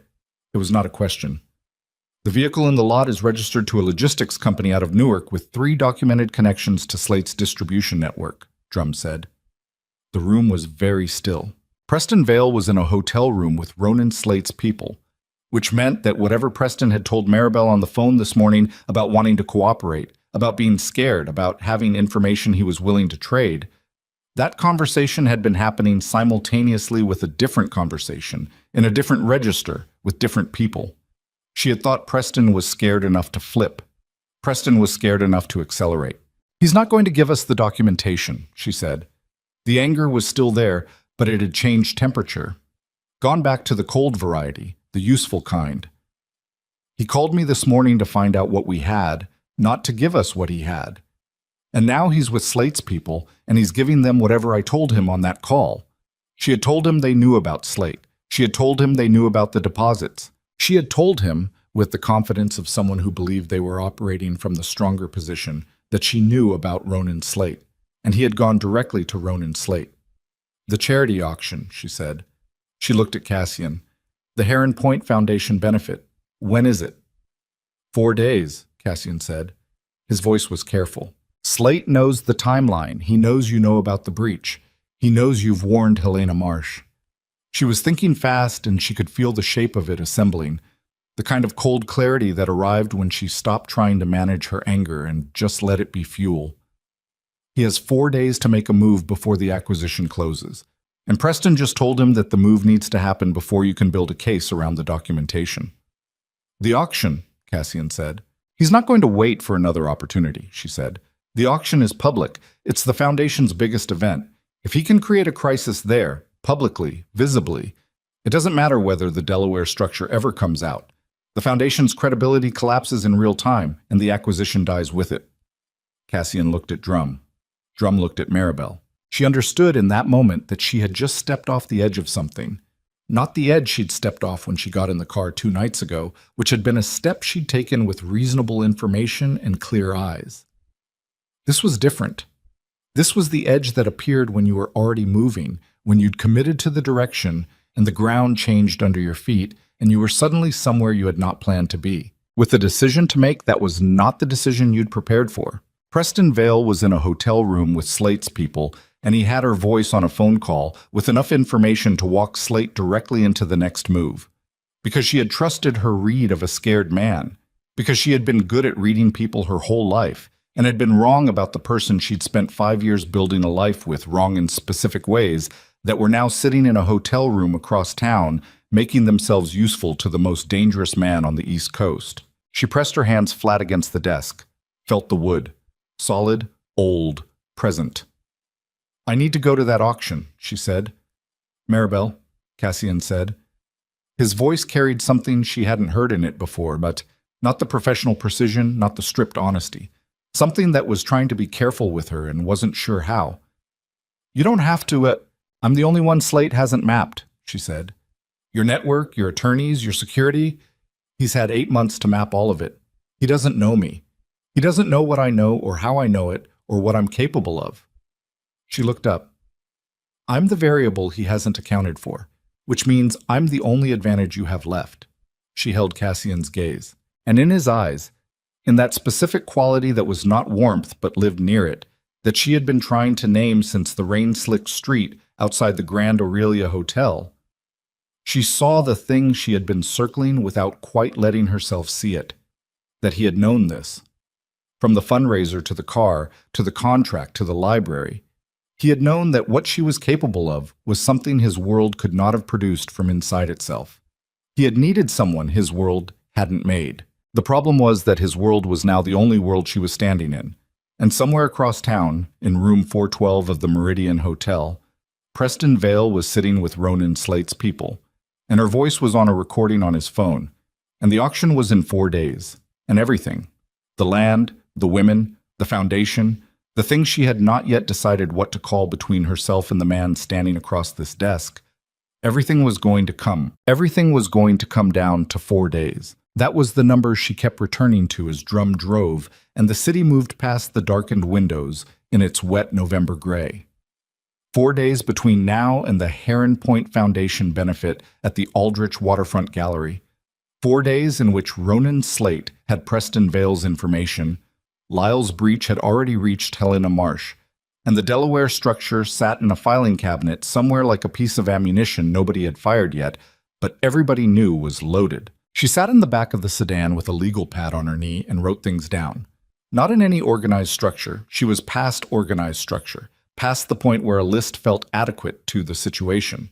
She wrote names and drew lines between them and crossed things out and rewrote them, and Cassian sat on the other side of the seat and watched her do it and did not interrupt. She was angry at him still. She was holding the anger in the specific compartment she'd built for it. Real, present, waiting for its moment. But she was not going to let it dictate the next 4 days because that was not something she could afford, and he knew it, and she knew he knew it, and neither of them had said anything about it since the library. Preston won't give us the documentation voluntarily, she said, not looking up from the legal pad. We established that. He's already with Slate's people. He's given them whatever I handed him on that call. She drew a line between Preston's name and a box she'd labeled recording. But he made a mistake. He's been making several, Cassian said. This specific one. She tapped the box. He told me about Claire Voth. He told me about the access point in Lyle's office. He didn't mean to. He was trying to demonstrate how thorough he'd been, how valuable his access had been, and he gave me the mechanism. She looked up. Claire Voth is not Slate's person. She's not Lyle's person. She was Preston's person, personal connection, not operational, which means Slate doesn't know she exists as an access point. Cassian was quiet, listening. If she has copies of what she passed to Preston, and she might, if she's careful, if she kept them for her own protection, then we have a chain of custody that doesn't go through Preston at all. She looked back at the legal pad. And if she knows that Preston is currently sitting in a hotel room with people who will cut her loose the moment she becomes inconvenient, she talks to us instead, Cassian said. She talks to Anita Voss, Maribel said. Independent counsel. Not you, not Drum, not anyone connected to Vey. Me and Anita, and Claire Voth decides on her own terms what she wants to do. She drew a line. That's today, tonight, if possible. I can get you her address in an hour. I need it in 20 minutes. Cassian reached for his phone. She went back to the legal pad. The auction was 4 days away. She needed 3 things before it. The documentation of Lyle's breach through Cowell and the Collier's dinner, which the photographs partially covered but which needed corroboration. The chain of custody for the beneficiary document, which Claire Voth might provide. And something she hadn't written down yet because writing it down made it real in a way she was still deciding how to handle. She needed to understand what Slate was actually planning to do at the auction, not generally. She could construct the general shape of it, a public disruption calibrated to damage the Foundation's credibility at its most visible moment. She needed the specific, the room, the timing, the mechanism. Because a general defense against a specific attack was not a defense, it was a hope. And she had spent enough of her life operating on hope to be done with it. She wrote specific on the legal pad and drew a box around it. The Meridian, she said. No, Cassian said. I need to know what Slate told Preston to do at the auction. I know what you need, he said. His voice was controlled. You are not going to the Meridian. She looked at him. Give me a reason that isn't about protecting me. He held her gaze. Because if Slate's people see you at that hotel, they know you've been identified as active in this situation, and they change the plan. Right now, you're a variable he hasn't mapped. You walk into that building, and you become a known quantity, and we lose the only advantage we have. She breathed. He was right. She hated that he was right. Then how do we get the specific? She said. Drum has a contact in Slate's logistics network, Cassian said. Low level, careful, has been useful before. I'll reach out tonight. That contact reports to Drum, she said. Who reports to you, which means the information comes to me through two filters by the time I see it. Yes, I need it unfiltered. He was quiet for a moment. I'll put you in the room when the contact calls. She looked at him. It was a concession that cost him something. She could see that in the way people show the cost of things they don't want to show, the slight compression around his eyes that was not pain but was adjacent to it. Letting her be present for an operational call was not something he did. She understood that. She was asking him to change how he operated in real time, under pressure, while he was also managing a 15-year betrayal and a land deal on the edge of collapse. Tonight? She said. Tonight, he said. She went back to the legal pad. Outside, the city was beginning to thicken with the late afternoon traffic of people who had spent the day inside their normal lives and were now moving homeward. And she watched them through the dark window with the specific detachment of someone whose normal life had become, in the space of approximately 48 hours, entirely unrecognizable. Claire Voth was 27 and lived in a fourth-floor walk-up in the garment district and opened her door in paint-stained jeans with the wariness of someone who had been expecting a conversation like this one for longer than she'd admitted to herself. Maribel had come alone. No Drum, no car. She'd taken a cab and walked the last block. Anita Voss was on the phone rather than in person, available if needed, her number already open on Maribel's screen. I'm not here to threaten you, Maribel said, standing in the doorway. I'm here because you're going to need to make a decision before someone makes it for you. Claire let her in. The apartment was small and careful. The apartment of someone who organized the things within their control because the things outside it were in motion. There were plants everywhere, improbably alive, crowding every windowsill. Claire sat on the edge of her couch with her hands wrapped around a mug she'd already been holding when she answered the door, and she looked at Maribel with the eyes of someone deciding how much longer they could afford to be afraid. He told you about me, Claire said. He didn't mean to, Maribel said. She sat in the chair across from her. He was trying to impress me with his access. He mentioned your name in the context of Lyle's office, and I did the rest. She kept her voice level. Not warm. Warmth would be patronizing here. Just direct. How long have you been sitting on copies? Claire's hands tightened on the mug. I don't... Claire. She said the name with the same quality she'd used on the phone with Preston 3 days ago. Not unkind, but not soft either. The voice of someone who needed the conversation to skip the part where they pretended. The women in the Foundation's assistance program are going to be exposed in a public legal proceeding in 4 days if the documentation doesn't surface before then. I need what you have, handled through independent legal counsel, in a way that protects you. I am offering you that path right now. Silence. Claire looked at the plants on the windowsill for a long moment. Something moved through her face. Not guilt, specifically, but the expression of someone who had been holding something heavy for months and was trying to determine whether the person across from them was actually strong enough to take some of the weight. He said it was just financial information, Claire said. He called it a whistleblower situation. He said Lyle was defrauding the Foundation and he needed documentation to...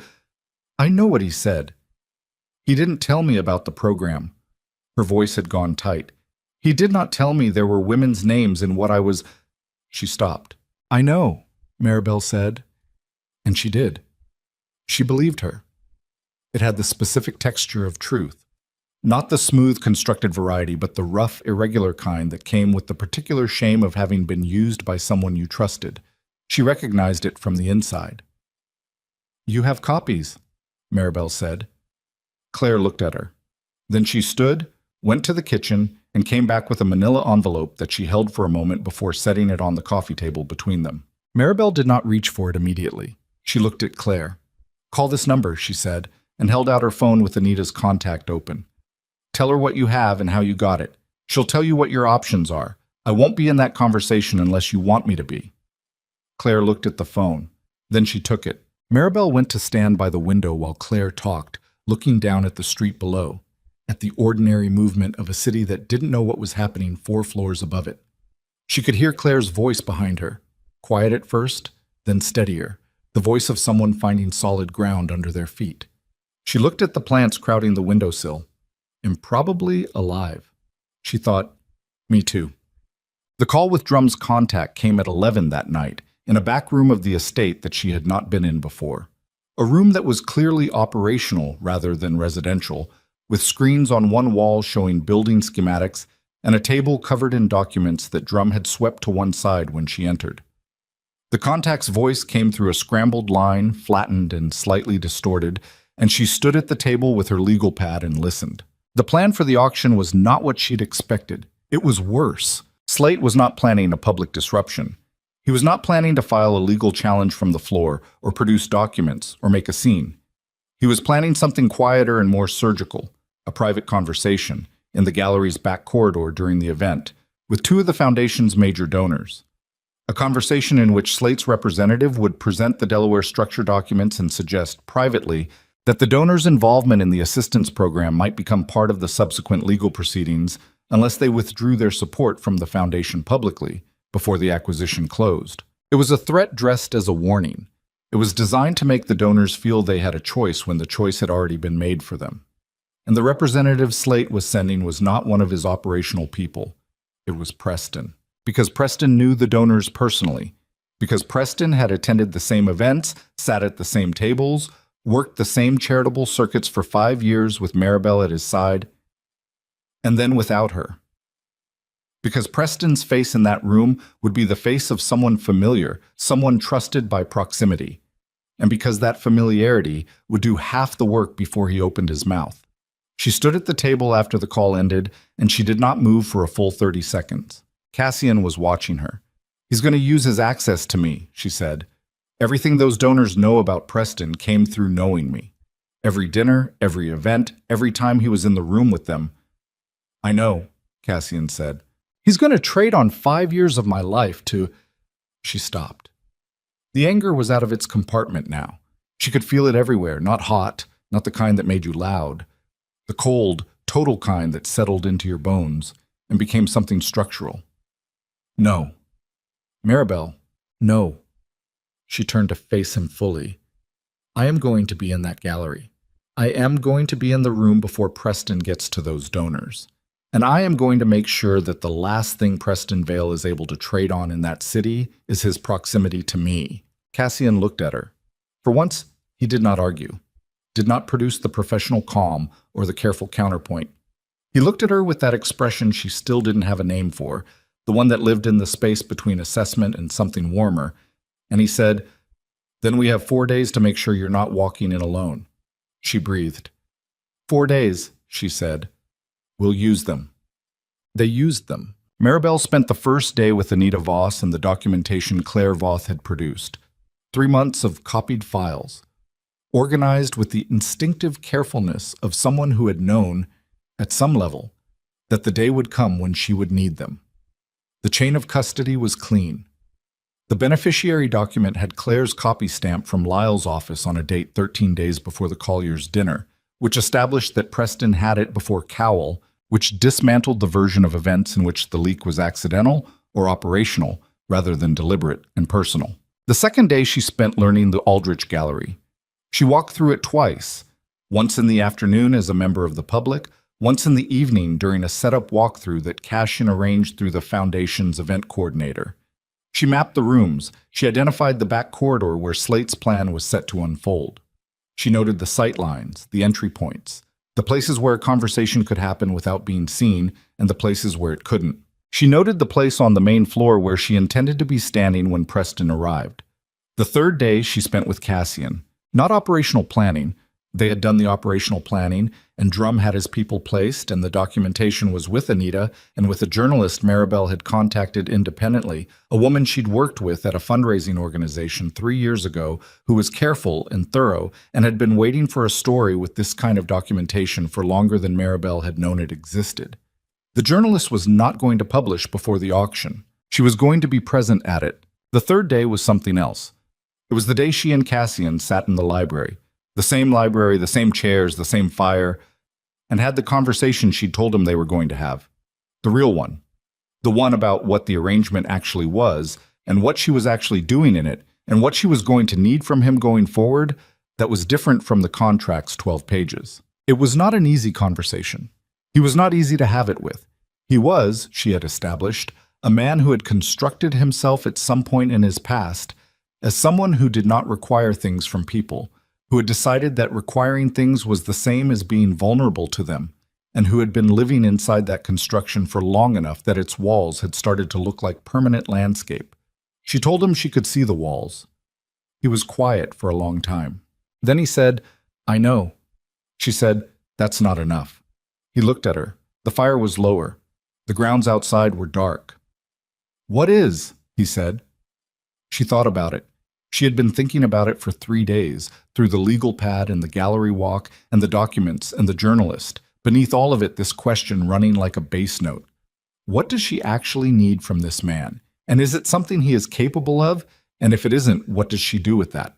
"Honesty," she said. "Not the kind you use operationally, the other kind." She held his gaze. "I know that's harder for you than anything else I've asked." He breathed. "Once." "Yes," he said. It came out with the stripped quality. No professional layer, just the weight of the word itself.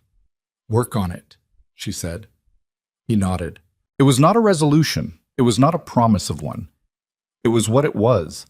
Two people who had arrived at each other through a series of events that were neither clean nor simple, who had a thing between them that did not have a category yet, who were going to walk into a gallery in one day and stand in the wreckage of several people's decisions and see what was left standing. She went to bed on the third night and did not sleep well, but slept enough.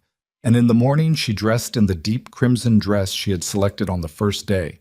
Not Cassian's selection, hers, from a shop in the city where she had walked in alone and stood in front of a mirror and chosen the thing that made her feel like herself. Not a self she was auditioning or managing or scaling back. Herself. The dress was the color of something decided. The Aldrich Waterfront Gallery was everything expensive events were. Good bones, calculated lighting, the specific smell of fresh flowers deployed in quantity against the underlying smell of money and ambition. It held 300 people on its main floor and more in the side galleries, and by 8 p.m. it was full, the foundation's benefit running at the exact temperature of its own success, the kind of event that produced large checks and careful photographs and the feeling among its attendees that they were participating in something worthwhile. Maribel arrived at 7:45. She arrived alone, which was a choice she had argued with Drum about for 20 minutes and won. Not because she needed to make a point about independence. She was past making points about independence. That was a conversation for people who still needed to prove something to themselves. She arrived alone because Preston needed to see her arrive alone.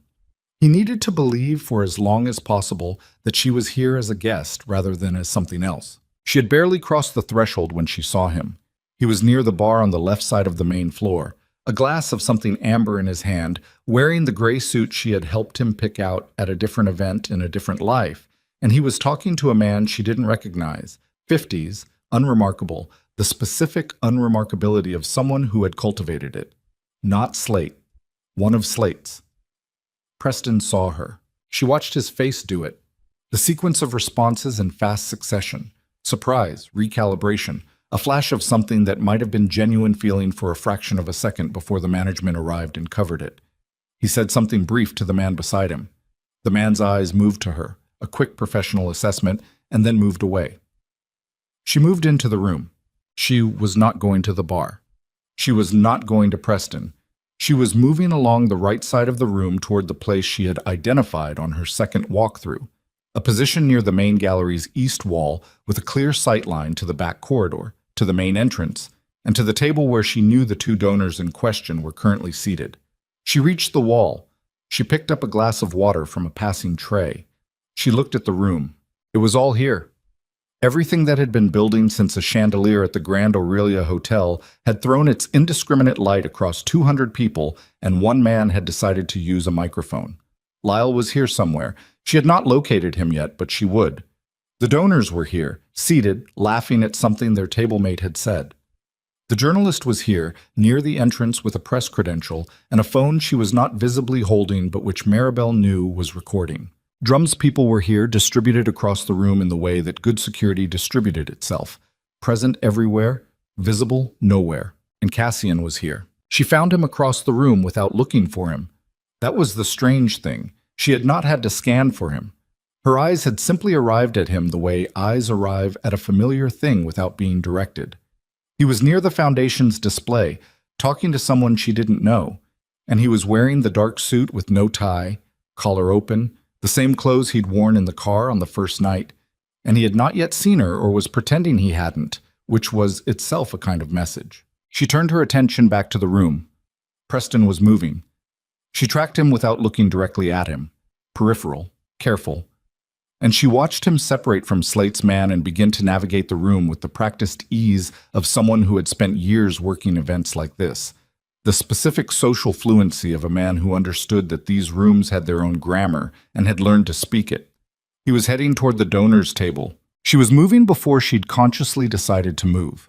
She crossed the room on a diagonal, water glass in hand, cutting through a gap between two clusters of guests, and she arrived at the donors' table at the same moment Preston did, from the opposite direction, so that when he looked up, she was already there.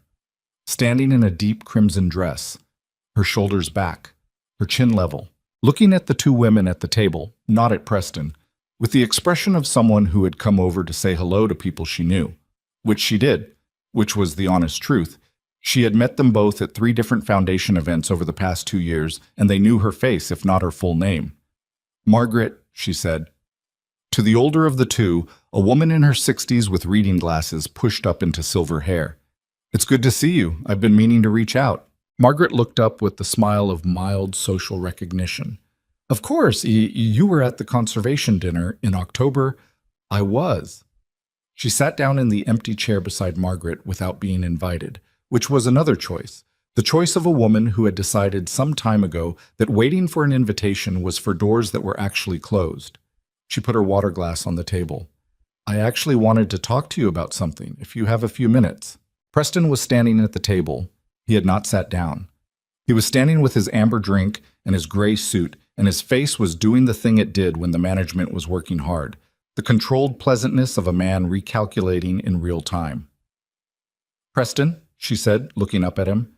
Directly, briefly, with the specific neutrality of someone acknowledging a thing that is present without assigning it significance. "I didn't know you'd be here." "Maribel." His voice was careful. "You look—" "I need to borrow Margaret for a few minutes," she said. Not to him, to the table. Then she looked back at Margaret. "There's something related to the Foundation's legal structure that I think you should hear before the evening gets further along." Margaret looked at her. Something in Maribel's voice had communicated what it needed to communicate. Not urgency in the dramatic sense, but the specific gravity of a woman who was not here socially. "Of course," Margaret said. Maribel stood. Margaret stood with her. Across the table, the second donor, a younger woman, early 40s, watching this with the sharp attentiveness of someone who had learned to read rooms, also stood. Preston took a step toward her. "Maribel," he said. The management was slipping. She could hear it. The pleasantness thinning at the edges, the controlled quality giving way to the tighter voice underneath. "We should talk first, you and me, before—" "No," she said. She said it the way she had said it in the library 3 days ago. Not loud, not hard, just final. The sound of a door that had closed completely and had no handle on his side. She moved away from the table with Margaret and the second donor. She heard Preston's breath, the sharp intake of a man watching something he'd planned for slide away from him in real time. She did not turn back. She was navigating toward the East Side Gallery, the smaller space, quieter, which she'd identified on the walkthrough as the place for this conversation. The place where she could talk to these women with privacy and without the ambient noise of 300 people. She heard it before she processed it. A sound wrong for the room. Not loud. Almost the opposite, a controlled sound, the sound of something happening with deliberate quiet behind the ambient noise. Near the back corridor. She turned her head. The back corridor door was open. She could see into it, 20 feet of service corridor, lighting one step down from the main gallery, and in it, 2 figures. She recognized one of them by posture before she registered the face. Drum. The second figure was Ronan Slate. Not a representative, not a logistics contact. Slate himself. She stopped walking. Margaret was still moving.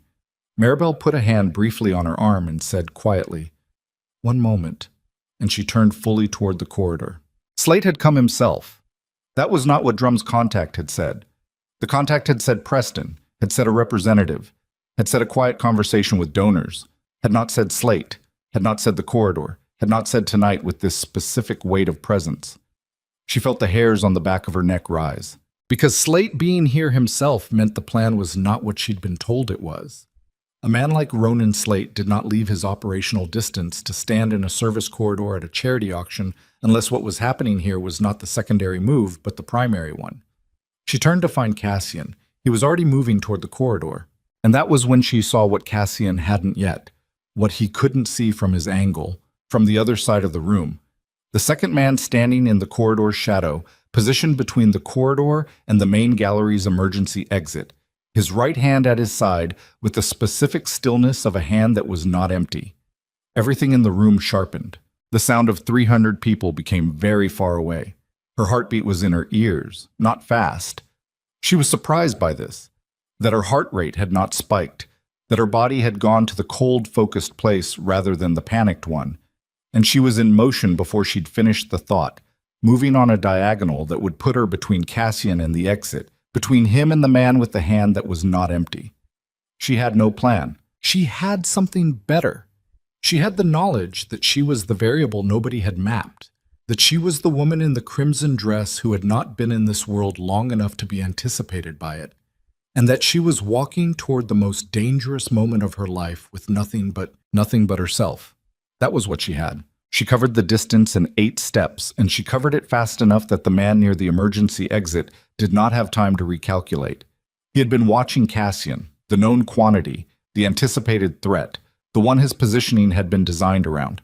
He had not been watching the woman in the crimson dress who was moving on a diagonal from the East Gallery with the specific velocity of someone who had already decided what she was going to do before she fully understood what it was. She put herself between Cassian and the exit, not behind cover, not at an angle.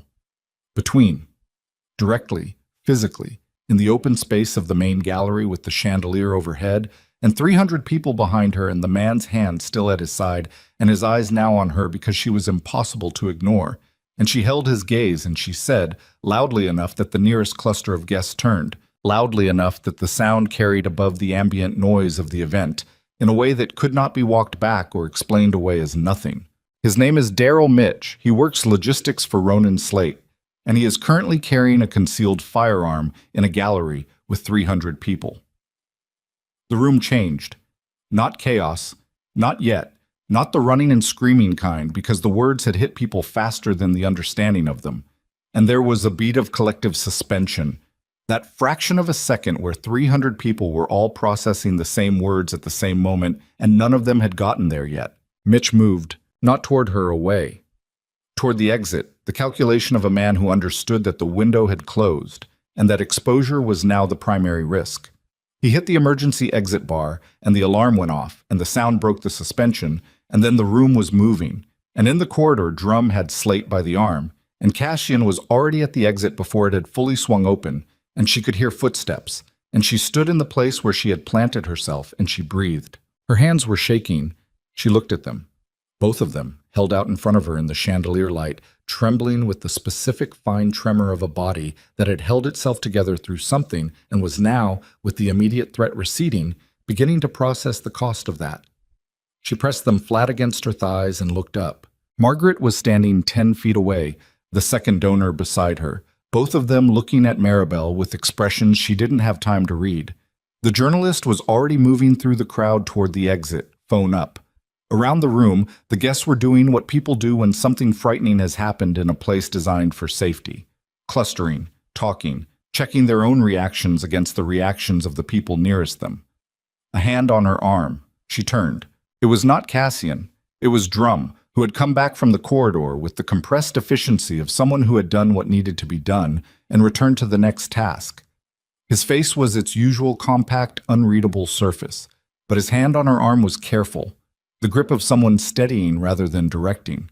Slate is contained, he said, quietly enough that only she could hear it. Cassian's people have the exit. Mitch is gone, but there's a unit outside. He looked at her steadily. You all right? No, she said, honestly. But I'm standing. He nodded once. The nod of a man for whom that distinction between all right and standing was not a small one. Preston is in the East Gallery, he said. He saw what happened. He hasn't moved. She looked toward the East Gallery entrance. Through the open doorway, she could see the smaller room, its quieter crowd, and near the far wall, the gray suit and the face she had spent 5 years memorizing and was now seeing across a room for what she already knew would be the last real time. Preston was looking at her. He was standing with his drink still in his hand, forgotten, the amber liquid tilted to the edge of the glass but not spilling, and his face was doing something she had not seen it do before. Not the management, not the relief, not the specific performance he had run in that ballroom 10 days ago with a microphone and 200 witnesses.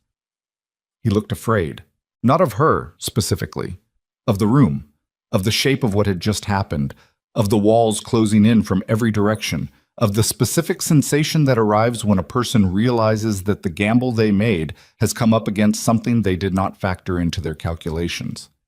She walked toward him. She walked through the East Gallery entrance and the sound of the main room dropped. And she crossed the smaller space, and she stopped in front of him and they looked at each other, and she thought about the last time they had been at this distance, and what had been in his hand then, and what he had said into it. "It's over," she said. He breathed. "Maribel." "Preston." She said his name the way she'd said it on the phone, quietly. Finally. "It's over. Slate is contained. The documentation is already with a journalist and with independent legal counsel. Whatever you were going to do tonight, it's done." She held his gaze. "You can talk to Anita Voss and tell her everything you know, which is the only option that leaves you with anything resembling a life on the other side of this. Or you can make a different choice, but I am not going to stand here and negotiate with you." He looked at her for a long time. His face was doing the thing it did when the architecture he'd built around himself was failing its structural load. She recognized it. She had seen it twice now, at the altar and in the East Gallery, and she understood it for what it was. Not cruelty, not malice in its pure form, but the expression of a man who had built himself out of the wrong materials and was watching the building come down. She almost felt sorry for him. "Not enough to stay. Call Anita," she said. "Tonight." She turned and walked back into the main gallery and did not look back, which was not dramatic and was not performance. It was simply the only direction she had left. The police arrived at 11 minutes past 8. The aftermath of those 11 minutes had the quality of all aftermaths. The specific organizational chaos of a situation that had resolved its peak tension and was now processing its consequences, which was less cinematic than the peak, but required more of the people inside it. Drum coordinated with the building's security and then with the officers. Cassian spoke to no one from law enforcement directly, which was a deliberate choice that Maribel understood and did not comment on. The journalist spoke to Margaret and the second donor, whose name, Maribel had learned in the East Gallery, was Renata, and both women were calm and specific, and said what they had to say with the precision of people who had decided what their role in this was. Maribel gave a statement to a detective named Hires, who had the exhausted attentiveness of someone working late on a night that had already been long. She told him about the man at the exit, the name she'd given, the concealed firearm. She told him what she'd heard from a contact regarding Slate's planned presence at the event. She did not tell him everything. She told him the parts that were hers to tell, the parts that did not require disclosing things that were Drum's or Cassian's or Claire Voth's to disclose in their own time and their own way. Hares wrote things down and looked at her with the expression of a man who understood he was getting a partial picture and had decided that the partial picture was sufficient for tonight. "You'll be available for follow-up," he said. Not a question. "Through my counsel," she said. "Anita Voss. I'll give you her number." He wrote the number. He left. She was sitting in one of the gallery's side chairs, heels off, the crimson dress slightly less composed than it had been at 7:45, when Cassian came and sat down across from her. He had been outside. She could tell from the temperature he brought with him, the cold off his jacket, the slight redness at the edges of his jaw from the night air. He looked at her. "Mitch," he said, "did they get him?" "Yes," she breathed. "Slate. Detained. There'll be a legal process." He said it with the specific flatness of someone who understood what legal processes involving men like Slate looked like, and was not going to perform optimism about it. It's going to be slow, and it's going to be fought at every level. But the exposure is real. His people know it. The acquisition closes in 8 days. He held her gaze. The Delaware structure is being dissolved, tonight, by my attorney, with documentation that I'm filing personally with the land trust. She looked at him. The shell never served the purpose it was built for anymore, he said. It became a liability the moment Lyle found it, and the moment I decided, he stopped. It should have been dissolved years ago. I kept it because I don't dissolve things easily. He said it with the self-knowledge of a man who had been sitting with something for 3 days and had arrived, slowly, at the truth of it. It's a thing about me, I know. I know, she said. The foundation, he said. The acquisition proceeds as a genuine conservation acquisition, full stop. The development covenant is void with the shell dissolution, whatever it might have become. He looked at her steadily. It becomes what it was supposed to be. She was quiet for a moment, looking at him, at the specific quality of his face in this moment, stripped of everything except what was actually there, which was not simple and was not clean, but was, she had come to understand, real. The way difficult things were real. The way things that had cost something to arrive at were real. Warren Lyle, she said. Cassian's jaw moved. He came to me after Slate was detained, before the police arrived. He looked at the floor for a moment. He said he was sorry. What did you say? I said I know. He looked back up. The same words he'd used in the library, in the different context, the same stripped honesty. 15 years. He made a choice, and the choice was wrong in the way it was executed regardless of what he found underneath it. And He stopped, started again. I should have dissolved the shell years ago. That's true, whether or not Lyle found it. She looked at him.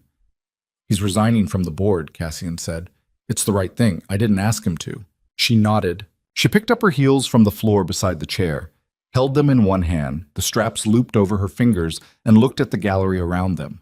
Emptying now, the guests long gone, the cleanup staff beginning their work, the flowers beginning to show their fatigue after an evening of standing at attention. The chandelier in the main room was still lit, doing what chandeliers did, throwing its democratic light across everything with the same indifference it had shown the Grand Aurelia Hotel 10 days ago. 10 days. She thought about the woman who had walked into the Grand Aurelia Hotel 10 days ago in $4,000 of ivory satin, gripping her bouquet so hard the stems bent, trying to believe that the object could anchor something that needed anchoring. She did not feel sorry for that woman. That was the thing she was most certain of, sitting in the aftermath of the Aldrich Gallery in bare feet with her heels in her hand. She did not feel sorry for her. That woman had made the best decision she could with the information she had. She had shown up. She had stayed in the room when everything in her wanted to find an exit. She had paid for the dress and worn it and walked down the aisle and taken what came. And when what came was unspeakable, she had not screamed and had not begged and had picked up her feet and walked out. And she had gotten into the car. That woman had gotten into the car. And here was where the car had gone. And here she was, sitting in it. Maribel, Cassian said. She looked at him.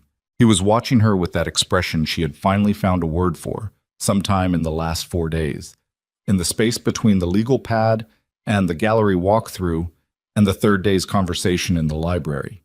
It was not warmth, not exactly, though it was adjacent to warmth.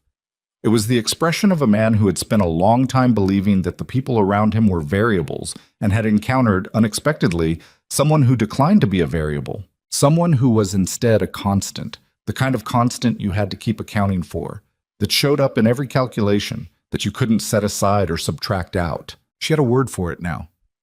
Recognition. He recognized her. Not the version of her that Preston Vale had tried to curate, not the version she'd spent years managing and scaling back and apologizing for. The actual version.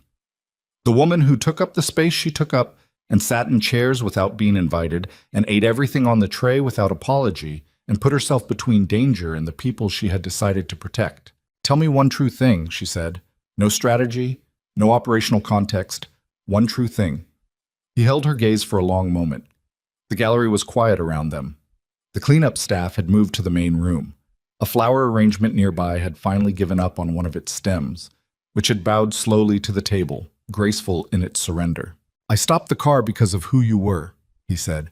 "Not because of what you could do, because of who you were, standing in the rain, with everything that had just happened to you, making a decision instead of having one made for you." He breathed, and I told myself it was operational because I did not have because it was simpler to tell myself it was operational. She looked at him. "That's the true thing," he said. She sat with it. Outside the gallery's tall windows, the waterfront was dark and cold, the sound moving in the distance with its ancient indifference, the lights of the far shore reflecting in the water in long broken lines. Somewhere in this city, Ronan slate was being processed through a system that would move slowly and be fought at every level. Somewhere Preston Vale was sitting in whatever room he had chosen to sit in, with a phone and Anita Voss's number and a decision he'd been given and would either make or not. Somewhere Claire Voth was sleeping, maybe, with the specific sleep of someone who had set down something heavy and was still learning how their body felt without it. And somewhere, Warren Lyle was sitting with 15 years of a relationship and the specific grief of a man who had made a choice he had convinced himself was right and had discovered, in the process of making it, that conviction and correctness were not the same thing. She breathed. "The contract," she said. Cassian was still. "The termination clause," she said. "The one Anita rewrote." She looked at him. "I'm not invoking it. I want you to know that clearly and without ambiguity. I am not leaving." She held his gaze. "But I need the contract to change." "How?" he said. "It needs to reflect what this actually is," she said. "Not the original transaction, not the arrangement we walked into 10 days ago. What it actually is now, which is something neither of us planned for and both of us are going to have to be honest about." She looked at him steadily. "The 12 pages were for a different situation. We are in a different situation." He was quiet. "I know that's harder for you than closing a land acquisition," she said. Something moved in his face. The closest thing to a smile she had seen from him. Not a full one, nothing as available as that, but the movement of a face that had been arranged in control for a very long time, encountering something that made control feel, briefly, like the wrong tool. "Yes," he said. "It is." "Work on it," she said. It was what she had said 3 days ago in the library, and she said it the same way now, with the same weight and the same meaning, which was, "I am not asking you to be someone you aren't. I am asking you to be more of who you already are." He nodded. Well, the weeks that followed were not simple. Nothing that followed was simple, which was something she came to understand as a feature rather than a failure. The simplicity she had been chasing in the years with Preston had not been peace, she understood now. It had been the controlled absence of complication, which was different, which required a constant expenditure of energy to maintain. The energy of a person managing their own edges so that nothing got too sharp, nothing took up too much room, nothing became too much. She stopped managing her edges. Preston called Anita Voss the morning after the auction. He told her everything he knew about Slate's operation, about Lyle's files, about Claire Voth, about the logistics contact who had fed Drum the partial information that had turned out to be a partial picture because it had been fed deliberately to construct that partial picture. He told her about the cash arrangement in March. He cooperated fully, which was the only option he had left, and which cost him considerably. His consulting contracts, his social position, the careful scaffolding of a life built on proximity to money and credibility he hadn't earned. He was not arrested. He was reduced, which she came to believe was more accurate. She did not feel satisfied by his reduction. She had expected to. She had imagined in the weeks before the auction that watching Preston Vale's constructed life come apart would provide something, closure, vindication, the specific satisfaction of a wound that had healed correctly. What she felt instead was the absence of feeling, not numbness, the active, quiet absence of something that had been taking up significant interior space and was simply no longer there. The space was available now for other things. She used it. She took the foundation work seriously, not as Cassian's wife, not as an appendage to his operation, but as her own work, with her own purpose in it. The domestic assistance program needed restructuring after the events of November.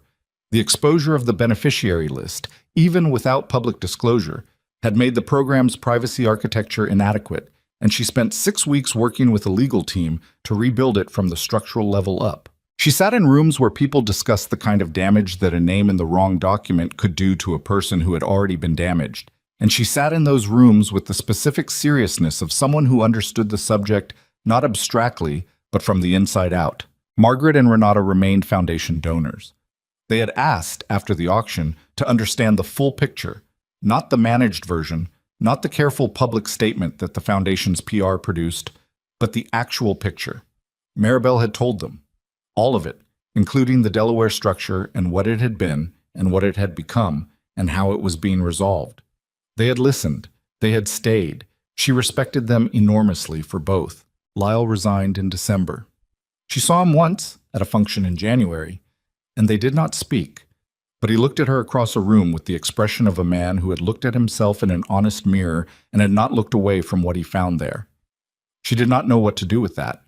She filed it, the way she filed things, and moved on. The acquisition closed on a Wednesday in the second week of December, in a room with lawyers and documents, and the specific silence of a thing that had been building for a long time, arriving at its legal conclusion. The Heron Point parcel became, genuinely and completely, a conservation acquisition. No covenants, no secondary structures, no architecture underneath the stated purpose. Just the land and the water and the old trees and the walking trails that were planned and the foundation's name on a deed that said what it said without anything concealed beneath it. She stood outside the building after the closing and looked at the gray winter sky and thought about 42 acres of waterfront and the women who had trusted the foundation's word and deserved to have that trust be worth something. It was worth something. That was not nothing. She had learned to hold things like that. Not triumphant, not simple, but real. Real was enough. In February, 4 months after the night at the Grand Aurelia Hotel, Maribel returned to it, not for a wedding, not for an event. The foundation used the hotel's conference facilities periodically, and there was a board meeting scheduled, and she arrived in the lobby at 9 in the morning in a dark wool coat and heeled boots and looked up at the chandelier. The same one, still throwing its indiscriminate light across everything with the same democratic indifference. And she thought, you don't know what you're looking at. The marble floor had no ring on it. Of course it didn't. Hotels cleaned their marble. But she knew where it had fallen, which tile, which exact spot, and she stood for a moment in that spot and breathed and felt the full 4 months of what had happened since that night move through her in the specific way of a thing you are finally ready to feel completely. Then she walked to the elevator and pressed the button for the conference floor and stood straight. The board meeting was 3 hours.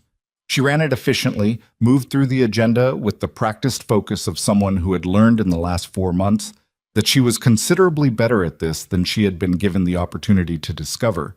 And she closed it exactly on time and stood at the head of the table while the board members gathered their things, and she thought, this is what too much looks like. This is what it looks like when it is not managed and not apologized for and not scaled back for the comfort of a room that will adjust to it whether it chooses to or not. She walked back through the lobby on her way out.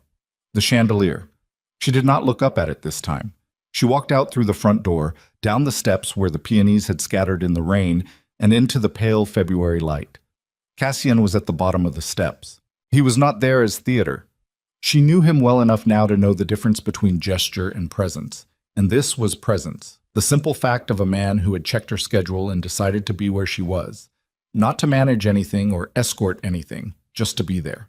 He was in the dark coat, collar open despite the cold, and he was looking at her with the expression that had become familiar.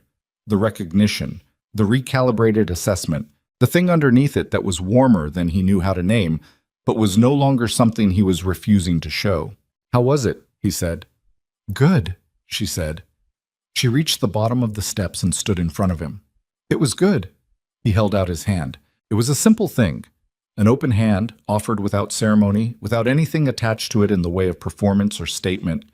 Just his hand in the February air extended toward her, and the specific quality of the gesture that said, I am here, and I am not going anywhere, and I know that is not enough, but it is what I have, and I am giving it to you without strategy.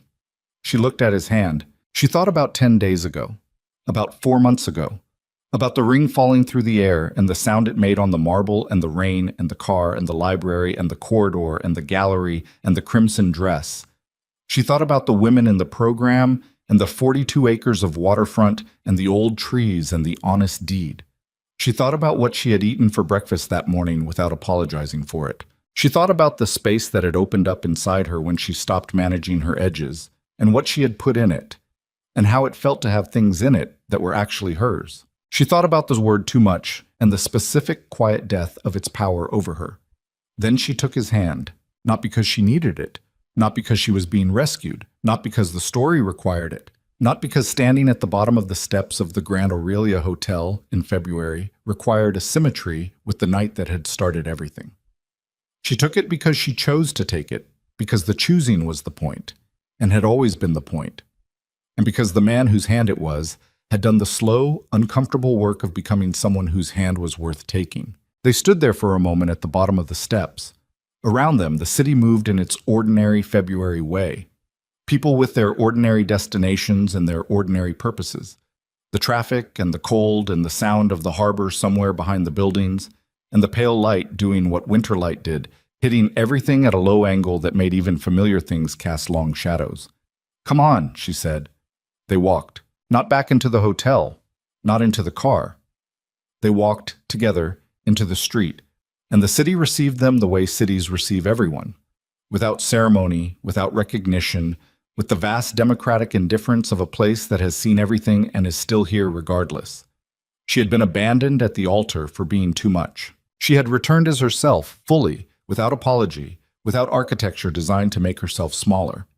And the man walking beside her had watched her do it, and had learned slowly and with some difficulty that the right response to a woman who knew her own worth was not to try to measure it, but to show up, hand extended, and let her decide. She had decided. The city stretched out ahead of them in the February cold. No one watched. No one needed to.